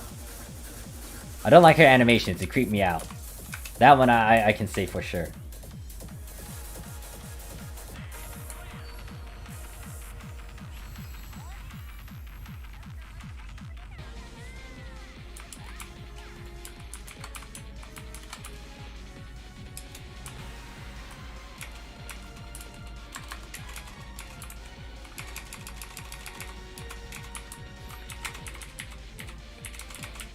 You might be wondering why am I picking up the stuff that's at 0, it's so I can descent it. I could technically descent 14 stars and 15 stars, 13 stars even, but I just hold on to some of the ones that I kept in storage and I trade the rest for X cubes. Now since I need to stock up on keys,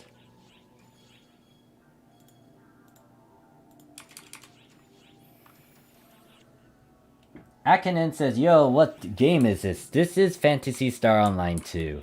When it comes to what's gonna happen in 2021, they are gonna be releasing a newer version, question mark, continuation of this game, called Phantasy Star Online 2 New Genesis. So, if you are interested in giving it a shot, you might want to go on the global or the Japanese, either one of those two. Just note that if you do go on global, it's going to be more on that side. And when it comes to Japanese, it's going to be... There's going to be the Japanese population, but there is a translator for this game. I would say go to global, especially if you want a good chunk of people playing that speak a good chunk of English, and you don't need to worry about like a lot of the endgame stuff right off the bat. There are perks to going to the Japanese side, but I'll just say that global is doing campaigns and events every now and then that will help you. There is a campaign going on for the Japanese side, but it's more on endgame. It does help you out in a certain way, but it's gonna be good, cutting right into endgame. And I mean, there's other things like the voice acts, the fact that you can make a lolly character, if that does interest you. No clue if you are into that. And then also like voice actors as well, because you can actually have voices. Wait, I have Shiva's voice as well. Haha, I forgot. Actually, you guys can't hear it. Hold up. Is PSO2 pay to win? Hell fucking no, it's not. It is pay to fashion. It is not heavy on pay to win. There's no items or weapons, units that you can easily buy right off the bat.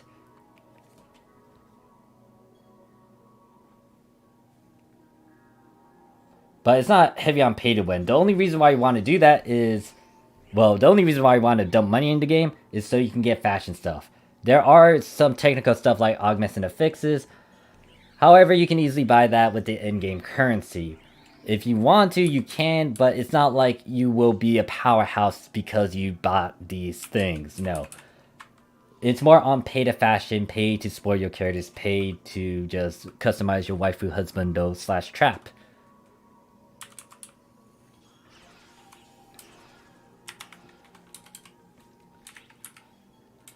It's grind to win. Now, PSO2 isn't that heavy on that aspect. It's also a PvE game, because because it's a PvE game, that means you're not going to be spending as much. Like, well, the thing is PvE. It's pretty much PvE. Why would you want to try to like go all out? You can be very casual with this game. Now, you can be extreme with it as well. That's entirely up to you. You need to figure out how you want to enjoy the game, how to play it. It is big. You might get lost depending on what you need to learn and understand. It's not going to hold your hand as much. You can technically skip the story like how I did for like fucking years. But yeah, this game pretty lax. It is heavy on the anime side. It's going to get a huge update in terms of its graphics, and then it's going to release that NGS that I mentioned. But now would be a good time to try to give it a shot if you haven't tried it yet. But in terms of preference, you're going to have to figure out if you want to go to Japan or global. Nice, enjoy your Dragon Blaze content, my dude. Helped me lots in the past. Man, hearing that global that game, I will actually do it since I actually hit 3,000 subscribers. By the way, thank you guys for helping me in getting to that number. I might do a special stream where I get back into Dragon Blaze for old time's sake as my 3,000 special, but it's gonna be most likely next week in January. And I might also release an additional video since it's taken me a while to actually plan it out. Well, yeah, it's all, well, you say grind to win. Now, yes, it is grind heavy in a sense, and you might not be a big fan of it, but it's not as bad compared to like abysmal drop rates from several other MMORPG games I can point to. You will grind, but it's not that annoying. You will most likely get most of the stuff in a couple weeks, a month, maybe 2, but it's lax on the grinding side. You will grind, but it's not that atrocious compared to other MMORPGs. Alright, personally, since I just started playing PSO2 in global server, I'll say one who gives more effort wins in most aspects, but yeah, that's just me. I mean, I can understand that sentiment, Arya. And then John says, but we can all agree that PSO2 is paid to fashion. And then Windows like, yeet! And then Arya says that that's coming from a grindly player, so yeah. So here's the thing. Like, if we're talking about hardcore grinding, that was actually back then in episode 1 through 3 for the Japanese PSO2. Like, if Jake is still lurking in the chat, he can also agree with that too, because in the past, when it comes to high rating weapons, you really have to grind. You have to spend hours on end trying to get it. And with 12-star weapons as well, they were atrocious in episode 2 because they had an abysmal drop rate. They're the rarest of the rare. If you saw someone with a 12-star, it was, once again, godlike. And some people try to get 12 stars and they've been farming for roughly around 6 months, 4 months. They never got it. So in episode 3, they nerfed the drop rates for 12 stars, but it was still hard. It was actually, it's funny because when they released 13 stars were a bit easier to get compared to a 12-star. 12 stars, upon the Ares release, was fucking annoying. And one of my pals, they were obsessed with a certain sword. They were obsessed with the chain sword, and they farmed relentlessly on Ultimate Quest for that. I was like, holy shit. And they were lucky enough to get it. But they also got annoyed with how some other people that they partied with were able to get the chainsword and they didn't. So yeah, in the past it was grind heavy, but now not so much. This is not as bad like, once again, other MMORPG games. Oh yeah, like if we compare this to gachas, yeah, no, it's not as bad. Now, in terms of getting the certain fashion stuff you want, technically you are going through a gacha with that. Unless you play on the global and you got something like the Fresh Vine Shop where you got that alternative and all along with the battle pass, mission pass. It says, ugh, episode 2 was when I played in Japanese PSO2. Yeah, episode 2, that's when I was very active and I was new. That was abysmal. Like, even though I say that the market side was good and getting fixed income was good, you still gotta point out like old type grinding, the fact that it was literally grind heavy. It was like that for most of episode 1 through 3. They changed that in episode 4, and then in episode 5, and then now we're in episode 6. Like episode 4 through 6 is easy mode.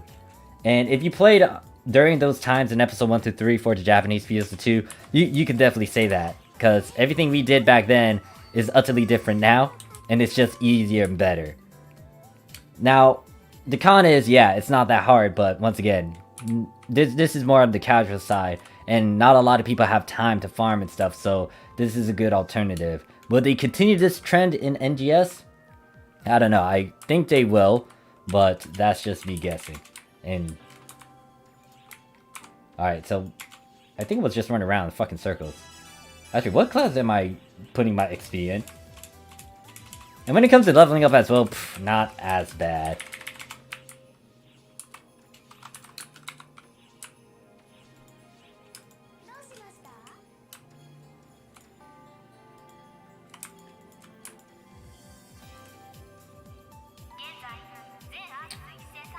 Lilliput? That is an old fucking... Lilliput. Lilliput. Lilliput. Let me check this out. Lilliput. Is that virtual defense? It could be... actual old Lilliput emergency quest from episode 1 to 2, or it could be minor defense. I think it's the old fucking quest. Jesus. I remember this quest too. This was the one quest I jumped into when I was a newbie. Now, let me get on a character that can actually equip these goddamn dual blades. Yeah, that's the thing, Richard. I can agree with that. PSO2 is very free-to-play friendly. Granted, there's some things you still need to understand, but it's still free-to-play friendly. Like, getting into the My Shop, that does have a bit of... I have an opinion about that, but overall, it's not as bad because you can easily get these fun points and you can try to gamble on getting it. The only problem is if RNG isn't on your side, and even though you spend like an X amount of fun points, you might not be able to get the My Shop 3-day pass. Global might have changed some of the percentages as well. I still need to fix this mag. It has 20 decks on it. I didn't get around to it. I am working on it ever so slowly. Now let me get on the certain outfit. No, it's not that one. It's this one. And then it says, I think tacos did more damage to my soul than the weapon drop rate though. Yeah, well, I tolerated it in episode 2 just because I had a good chunk of characters and it was every day and I got a lot out of it, so I didn't mind doing it every day. When they began to do it weekly, I started to hate it. And then when it was still a thing in episode 4 and even in episode 5, I started to despise it. And then I got PTSD from it. And then especially when people were talking about mod farming and returner farming, guess what? You had to spam time attacks for that too. My love for time attack just went down the drain after they nerfed it.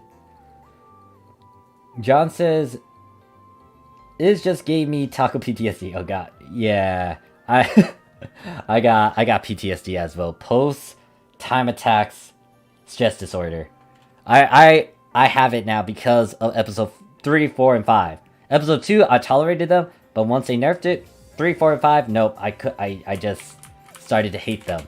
Like, I had to be in a party to do them. And I tried to do them solo as well, I just despised it even more. Yeah, I was crazy enough to do it solo. Sometimes. Yeah, shit.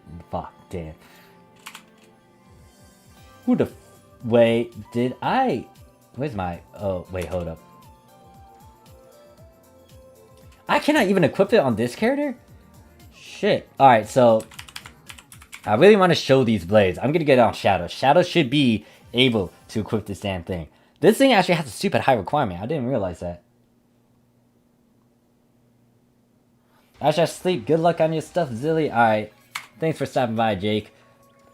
By the way, give me your luck. I need that luck when it comes to getting Return to 3 stuff.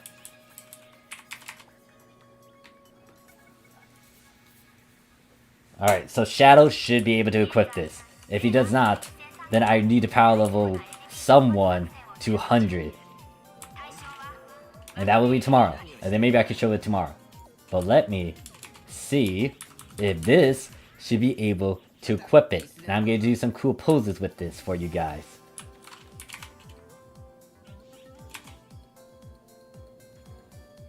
It should be in here. Thank God. Okay, Shadow can equip it. So let me find a place where I can pose these weapons. Now I can show these damn things. Apparently, when I looked it up, it was from a portable Fantasy Star. I think it was 2 maybe. So 1, I'm gonna turn it on the fancy stuff because why not? That does that. Nope, you don't want that.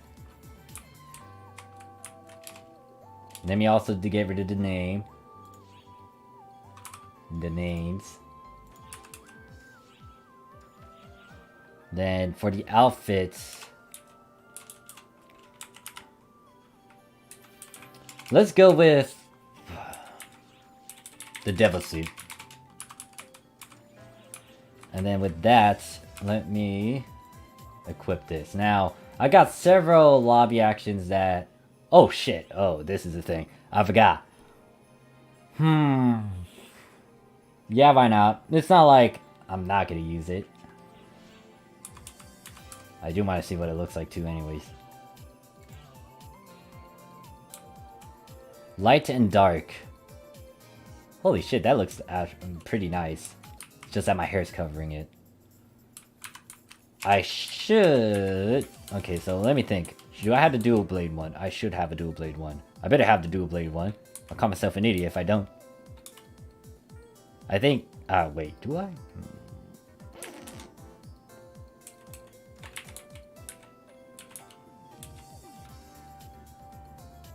Oh shit, it goes all fuzzy and hazy with the stream. That means I can't move as much.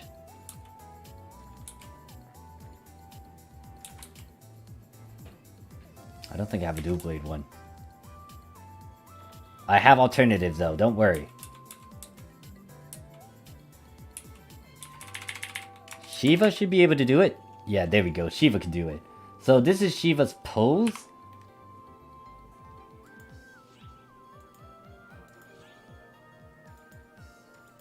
Alright, let me just position it like that.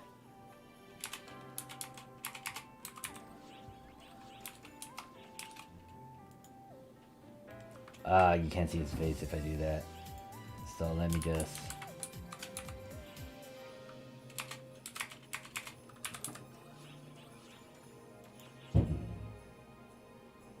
Man, I actually need to back out because Shiva's pose does a lot.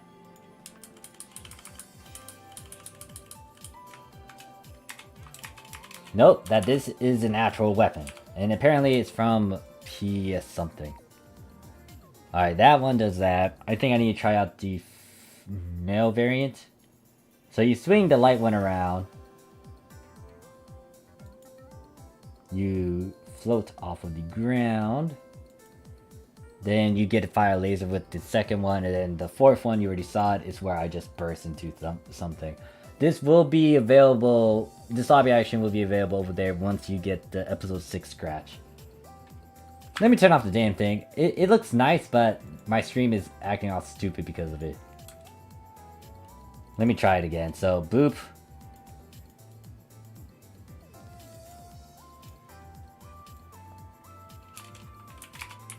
And then...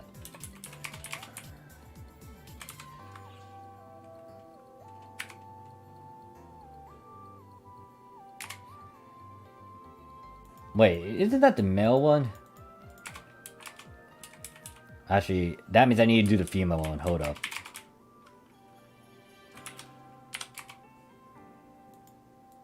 Oh, female one, you're pretty much sitting like Shiva. I need to try the first one, I think.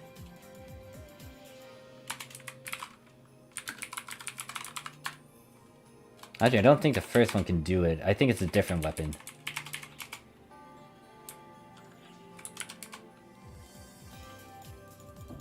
Okay, yeah, never mind. Dual Blades would also be with Matoi's pose. Where is it? Should be 3? No. No, it should be 2. I think it's 2. So yeah, 2 can do it. Wait, is that Matoi pose 2? Yeah, it's Matoi pose 2. That you can actually use Dual Blades.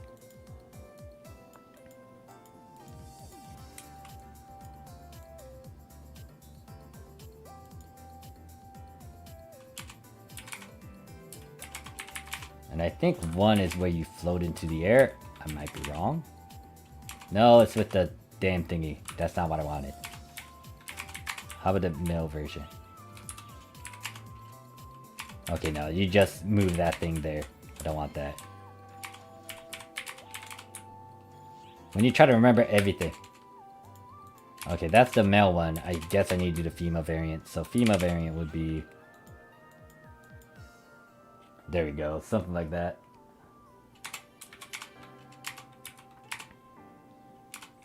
Let me make sure that I did the Matori pose one correctly. Oh, so you do that as well. But that's more of the rod. Anyways, that is it for me showcasing these weapons. They look really nice. I like the dark and light element to it.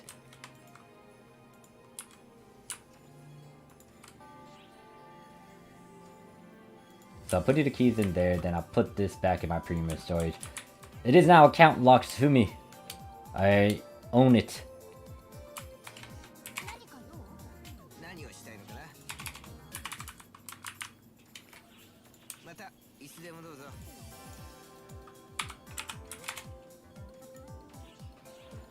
Alright, so who was I on? I was doing new. I might as well do her daily missions and weekly missions. I am most likely going to end the stream whenever my food comes.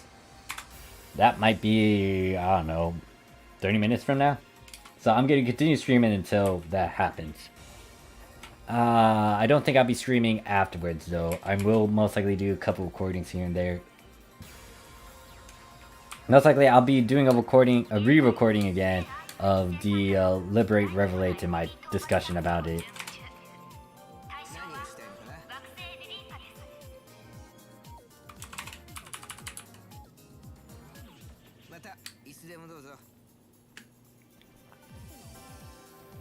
So new. So this is my fighter bouncer. I have not changed her style as much. And I'm using really old weapons. I'm using like the 12-star that has a built-in fighter to it. But then I also have two specific weapons. I have this Grand Foal. And this is actually an 11-star unit 11-star weapon that I'm still using. I might toy around with these affixes. It's at extend level 7. I might need to push it further if there are more extension levels. And I might... I need to add class again. This one is the same dealio. It's just that... Yeah, these are really old.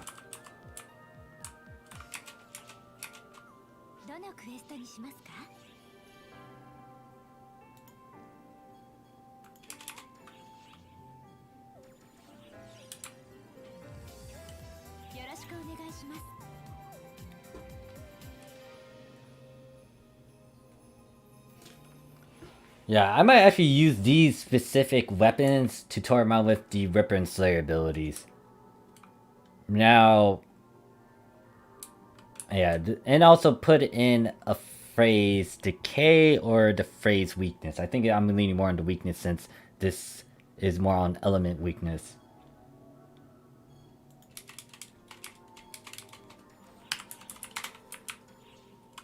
And then 150.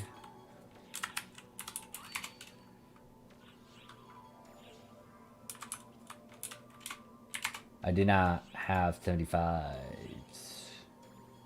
I do have a 150 going on. I'm most likely going to pop another 150. No, that's a try. No, that's the wrong one.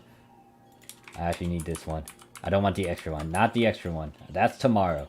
So, once again, for those who are playing on Japanese, tomorrow will be PSO2 day. So make sure you stock up on the keys if you haven't hit the level cap 100 yet. You do get a lot of rewards from that. This is why I'm still doing this little tedious thing, weeklies and dailies.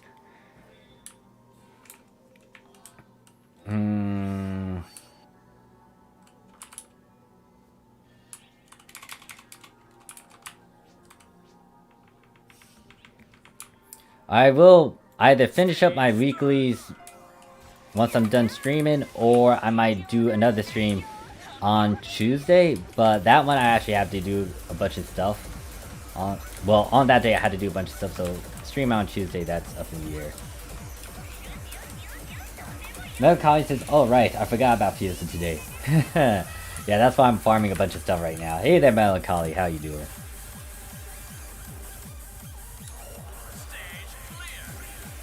I really want to get those ability transfer passes, so I'm gonna have to power level a good chunk of my classes to 100. Hopefully with the rainbow keys I stocked up on, if I do things correctly, that one rainbow key is able to get me to level 100 for each one of these characters. Maybe, not 100% sure. And obviously, if you are watching this, and you were saying like, wait, should I level up all my characters as well? That's up to you. You don't have to. It's just my little motto here. Like, if I make a character, I'm gonna spoil them in some way, shape, and form. This is why I account lock a lot of my accessories and stuff, and I show love to them. Because even though I may not be playing on them as much, I want them to look nice. I want to at least show them that I appreciate them. Especially since I'm capitalizing on little gimmicks that they can offer. Like, if you have a lot of characters, guess what? You got more character storage, which means you can have a bunch more items in all these various storages. If you have a lot of characters, you can get a lot of all transfer passes. If you have a lot of characters, you can technically send them off to other ships and observe the market and stuff, or figure out if a certain item is cheap on one market compared to another. Farming, mining, fishing, having multiple characters can help you in that endeavor. Just that I'm getting old. I cannot run on all of these characters as much like I did in the past. Back in episode 2 and 3, I did run on almost all my characters equally, but because I have so many characters now, and just me being busy, it's like I don't have that much time to actually give a lot of love to all my characters.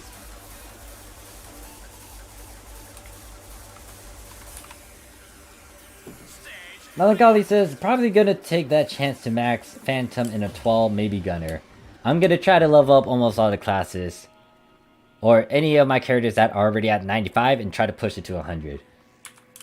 John's like, I'm heading to bed. Thanks for the info, Morph. No problem. Thanks for stopping by, John. I'll see you around. Once again, I'll be streaming again tomorrow because PSO2 day, I'm gonna be power leveling a ton of characters. Hopefully, if I have enough keys. Melancholy says, doing fine. I have enough passes, and I fixed the fodder like a couple boost weeks ago, but I'm missing crass arms and leg. Ooh. Well, hopefully you got the modules and stuff. You can trade that in. It's just that it's a lot of modules you have to trade in. And then you also got to worry about like the light weavers that are popping up as well. There's like 3 ways to get new light weavers now.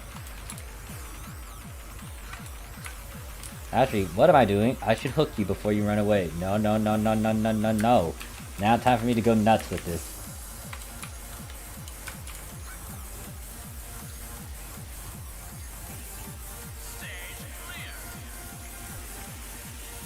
I have a leg just sitting in my storage. The problem is I didn't 8-slot it. And then there is the...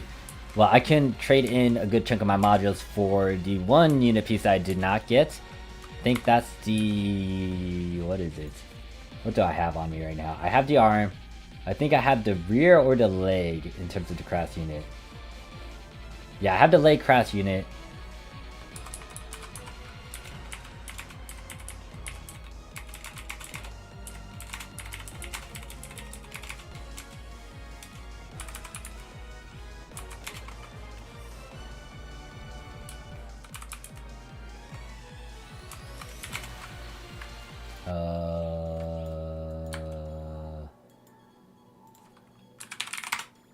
I have the arm.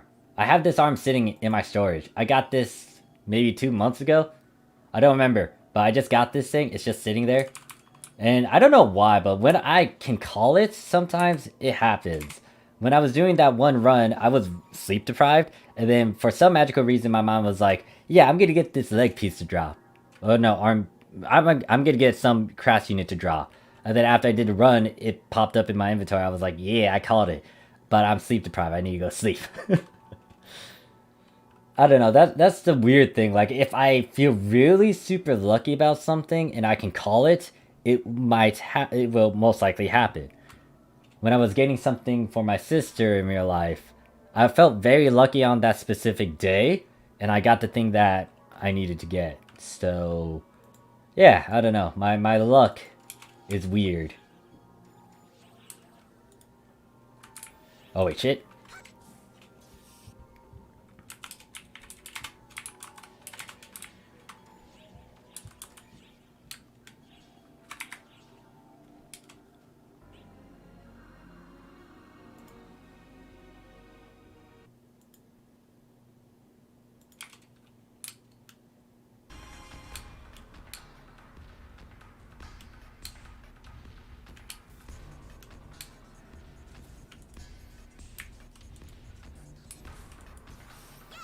Out of curiosity, do you guys make cosplay characters?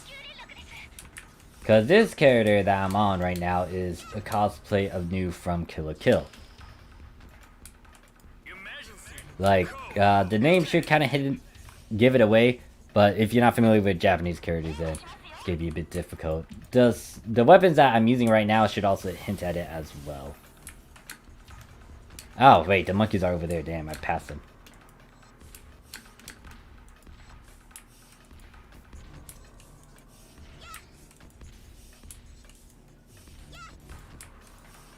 Now, the problem with me making this cosplay, it was actually really difficult, because they don't have the exact outfit for her.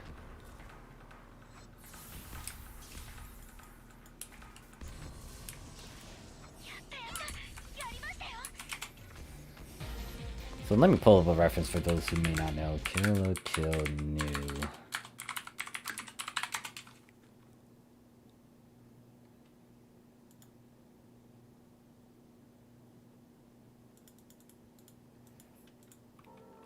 Melancholy says, I don't. Maybe some design reference, but not actual cosplays. But I know a lot of people that do. Yeah, this one is pretty much Kill la Kill for me. I don't know why. I just went out of my way to make this one. So this is what is it? Evildoer, apparently. Yeah, she is pretty much a villain. So this is what New looks like. She's from Kill la Kill. I don't know why I made her. I just did it on a whim. And now I have her in game. Now it's not the same because one, that's a lot more volume and depth in her hair. Hair doesn't do that. In terms of the eye patch, I can't get a purple one specifically. In terms of the bow, I can't put it on the top of my head. I think there's a bit of accessories I can do that. And in terms of her outfit, very well, it's Gothic Lolita, but kind of Gothic Lolita, but yeah, it's not that very specific, especially with the boots and stuff. So I just went with the alternative, which is a basic costume for it. Now, my cosplay for General Ezeth is more on point.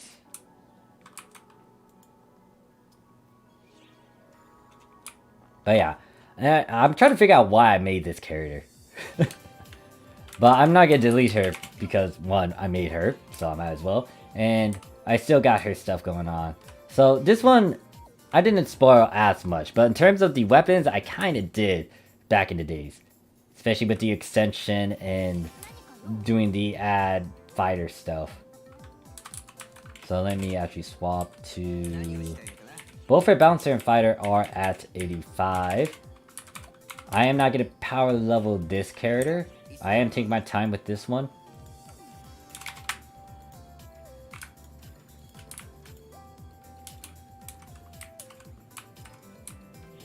Oh my god. These Sword Art Online stuff. Can't I just skip it? Almost all these characters, all 22 of these characters will have to go through this. Please, game, allow me to skip. Why didn't you allow me the option to skip this? Like, I'm skipping it right now, but I mean, like, I just want to skip this overall. I don't want to be held up by this damn... God damn, this taking away a few seconds of my precious time. Let me go.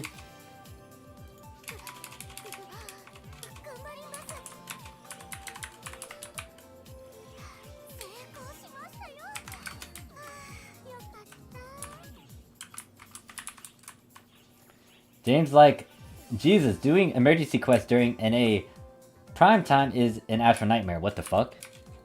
Wait, what do you mean? Is it populated or just that or what?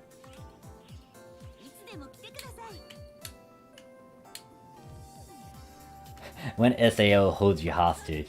Yeah. What is it? I did all these, so I'm gonna accept that.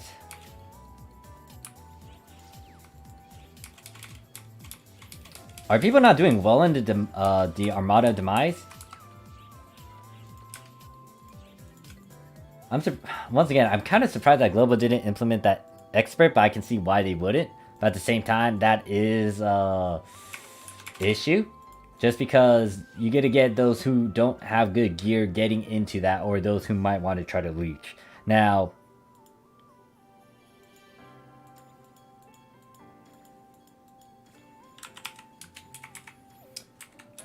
shit, that's the thing. People need to be conscious of it, and if you're a gamer, you should know your limits.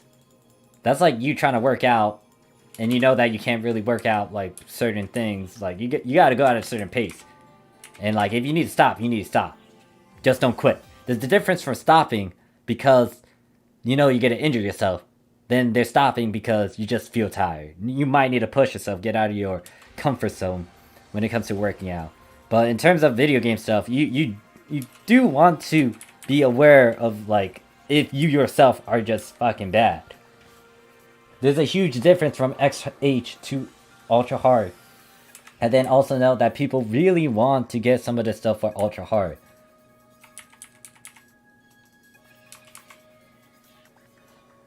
Mindy says, Mind E says, people really want to get 420k point title. Alright, so I get that they want to get the title, but once again, it still kind of piggybacks on what I just emphasized on. Because everyone has to contribute to the MPA, the run. Like, you yourself could try to, but in all honesty, that's just a pain in the butt. Because you can't do everything by yourself. You might be focused on mobs and you can't get the ships that are flying by. You need someone else to do that. If you're able to do that, good on you. But it's like you're putting in a lot of work to do it when it's supposed to be a team effort. But the problem with random MPAs, it's random. You don't know these people. You're all trying to do the quest, but, you know, do they know what they need to prioritize on? What to kill? Are they able to destroy certain things as well? It's just a bunch of random factors you don't have a lot of control for. Now, if you go to a team MPA run or organize an MPA run and talk to everyone that's participating, you can easily tackle all these issues. Like, people know what they're doing, and you don't need to try to capitalize on that. Random MPAs, it's like you sign up for it, but you're doing this just because you don't have those organized MPAs. And you have to just, you know, suck it up and do it and hope to God that you got a decent MPA run. This is why I kind of changed my thoughts on expert requirement for the Japanese PSO2. Because now you got a barrier that says, hey, if you're new to the game, you need to actually do some of the basic stuff and, you know, get decent equipment to get to where the endgame players are. There are ways to cheese it, don't get me wrong. I can easily point out several of them. But at the same time, it's gonna create a barrier, a wall, and it's not as easy to get through. Nope, just some extra medals. Oh.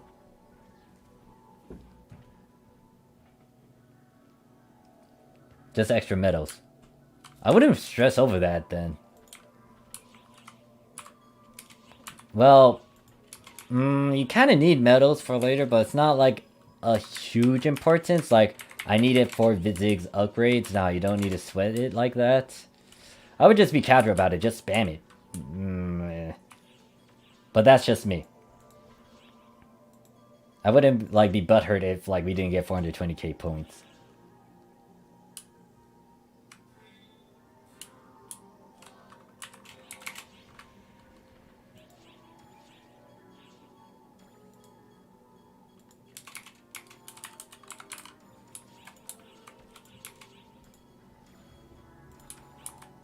You'll get medals through other means as well, so I don't know. That's how. That depends on how you guys want to execute things. All I can say is that.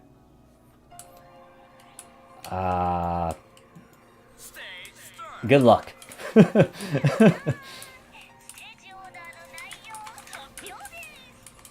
Like, don't get me wrong, there's some players over here on the Japanese side, they still don't have expert requirement, but they know what the fuck they're doing. It's not like expert requirement gives you that elite title status. No, it's just that, once again, it's just convenience sake, and it allows you to be paired up with people who know what they're doing.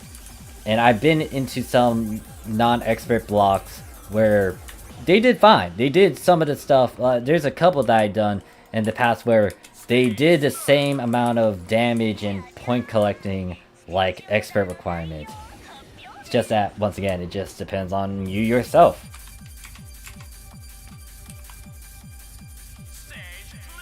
And then James is like, I don't care about the total points, I care about the only mob dying are the ones I'm hitting.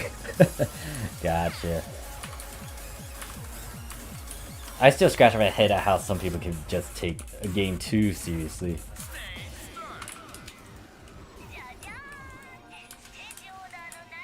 I mean, I get it too.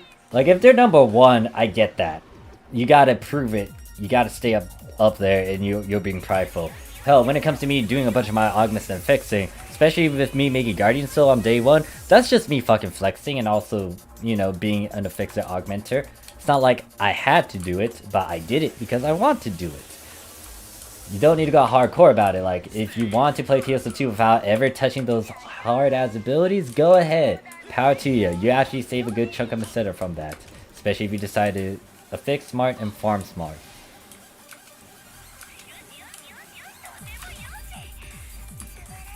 Like, I do have those moments where I can be a bit strict and, you know, capitalize on some things, but it depends on what I'm doing. When I do an MPA run, I will be stern and strict about rules that I already set. And I want things to run as smooth as possible, which is why you gotta be a bit stern to make sure everything works out well. And then if it's like going well and stuff, I'm gonna be chill. But if stuff becomes a problem, then I'm gonna be a bit grouchy. And I hate it when people try to organize stuff without having numbers to back it up. And then I'm also aware of how some people may have the same feelings, and when I try to organize stuff, I make sure that everyone is comfortable with certain things. Like, if I'm gonna do a late as run, I want to make sure that everyone's okay with that, because some people want to do it on the dot, some people don't want to do it on the dot, etc, etc. So you gotta know the people. That's another thing. Mel Colony says, I also been in a few expert runs where they didn't go well, but usually it's either someone slacking or people forgetting knowing how the boss matters to an extent. Yeah, like I said, when I was trying to get into ultra hard or extra hard, I can't remember. There was a certain moment in my gameplay where I had to step back and just work on some technical stuff before I go to endgame content. Because I was aware of the fact that I wasn't doing as much damage. But you also got to consider all the other people too, because once again, even though you might want to fool all you want to not do as much, you still need to contribute in some way and not be a hindrance, because there are those who really want to do it. That's gonna be like a big issue when Virtual Mighty Defense gets its ultra hard variant.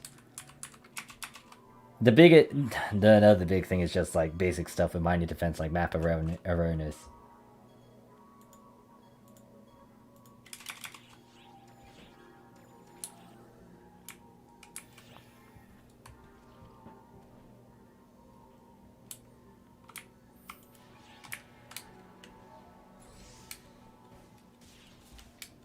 Alright, so I think my food is here.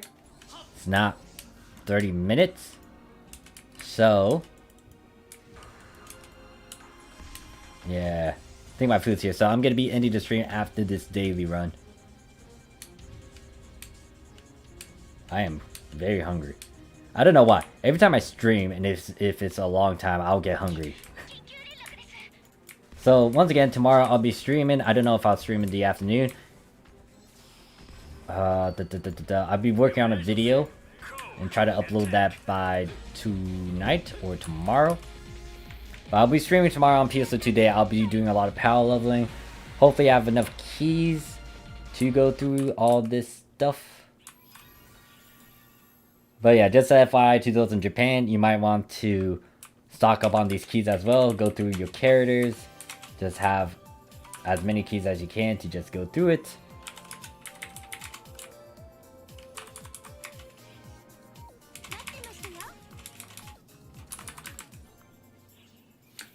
Now, in terms of the time, it might be early.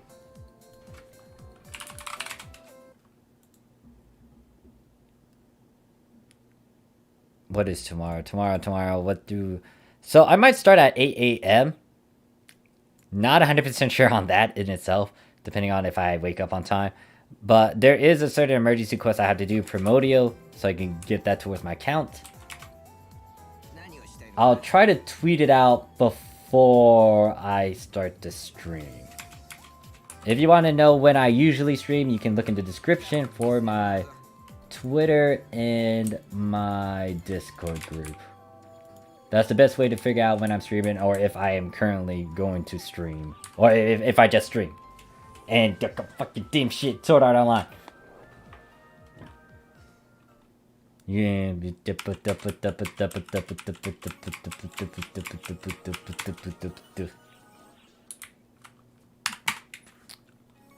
Ah, wait, shit. Mario's gonna be fucking streaming too. Damn it.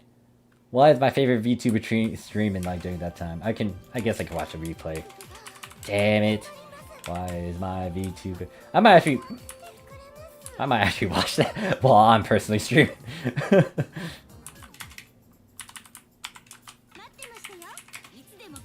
Alright, so thank you guys for chilling with me. I am gonna go eat. I'll see you guys tomorrow, most likely. So, thank you Melancholy for stopping by and chatting. Thank you James. John already went to sleep. Jake already went to sleep. Thank you Richard, Windu, Arya, Kitty if you're still lurking in the background, 10, Glaze, Renam. So thank you, I can't speak. Thank you guys for chilling, chatting with me. I'll see you guys in the next one. Peace.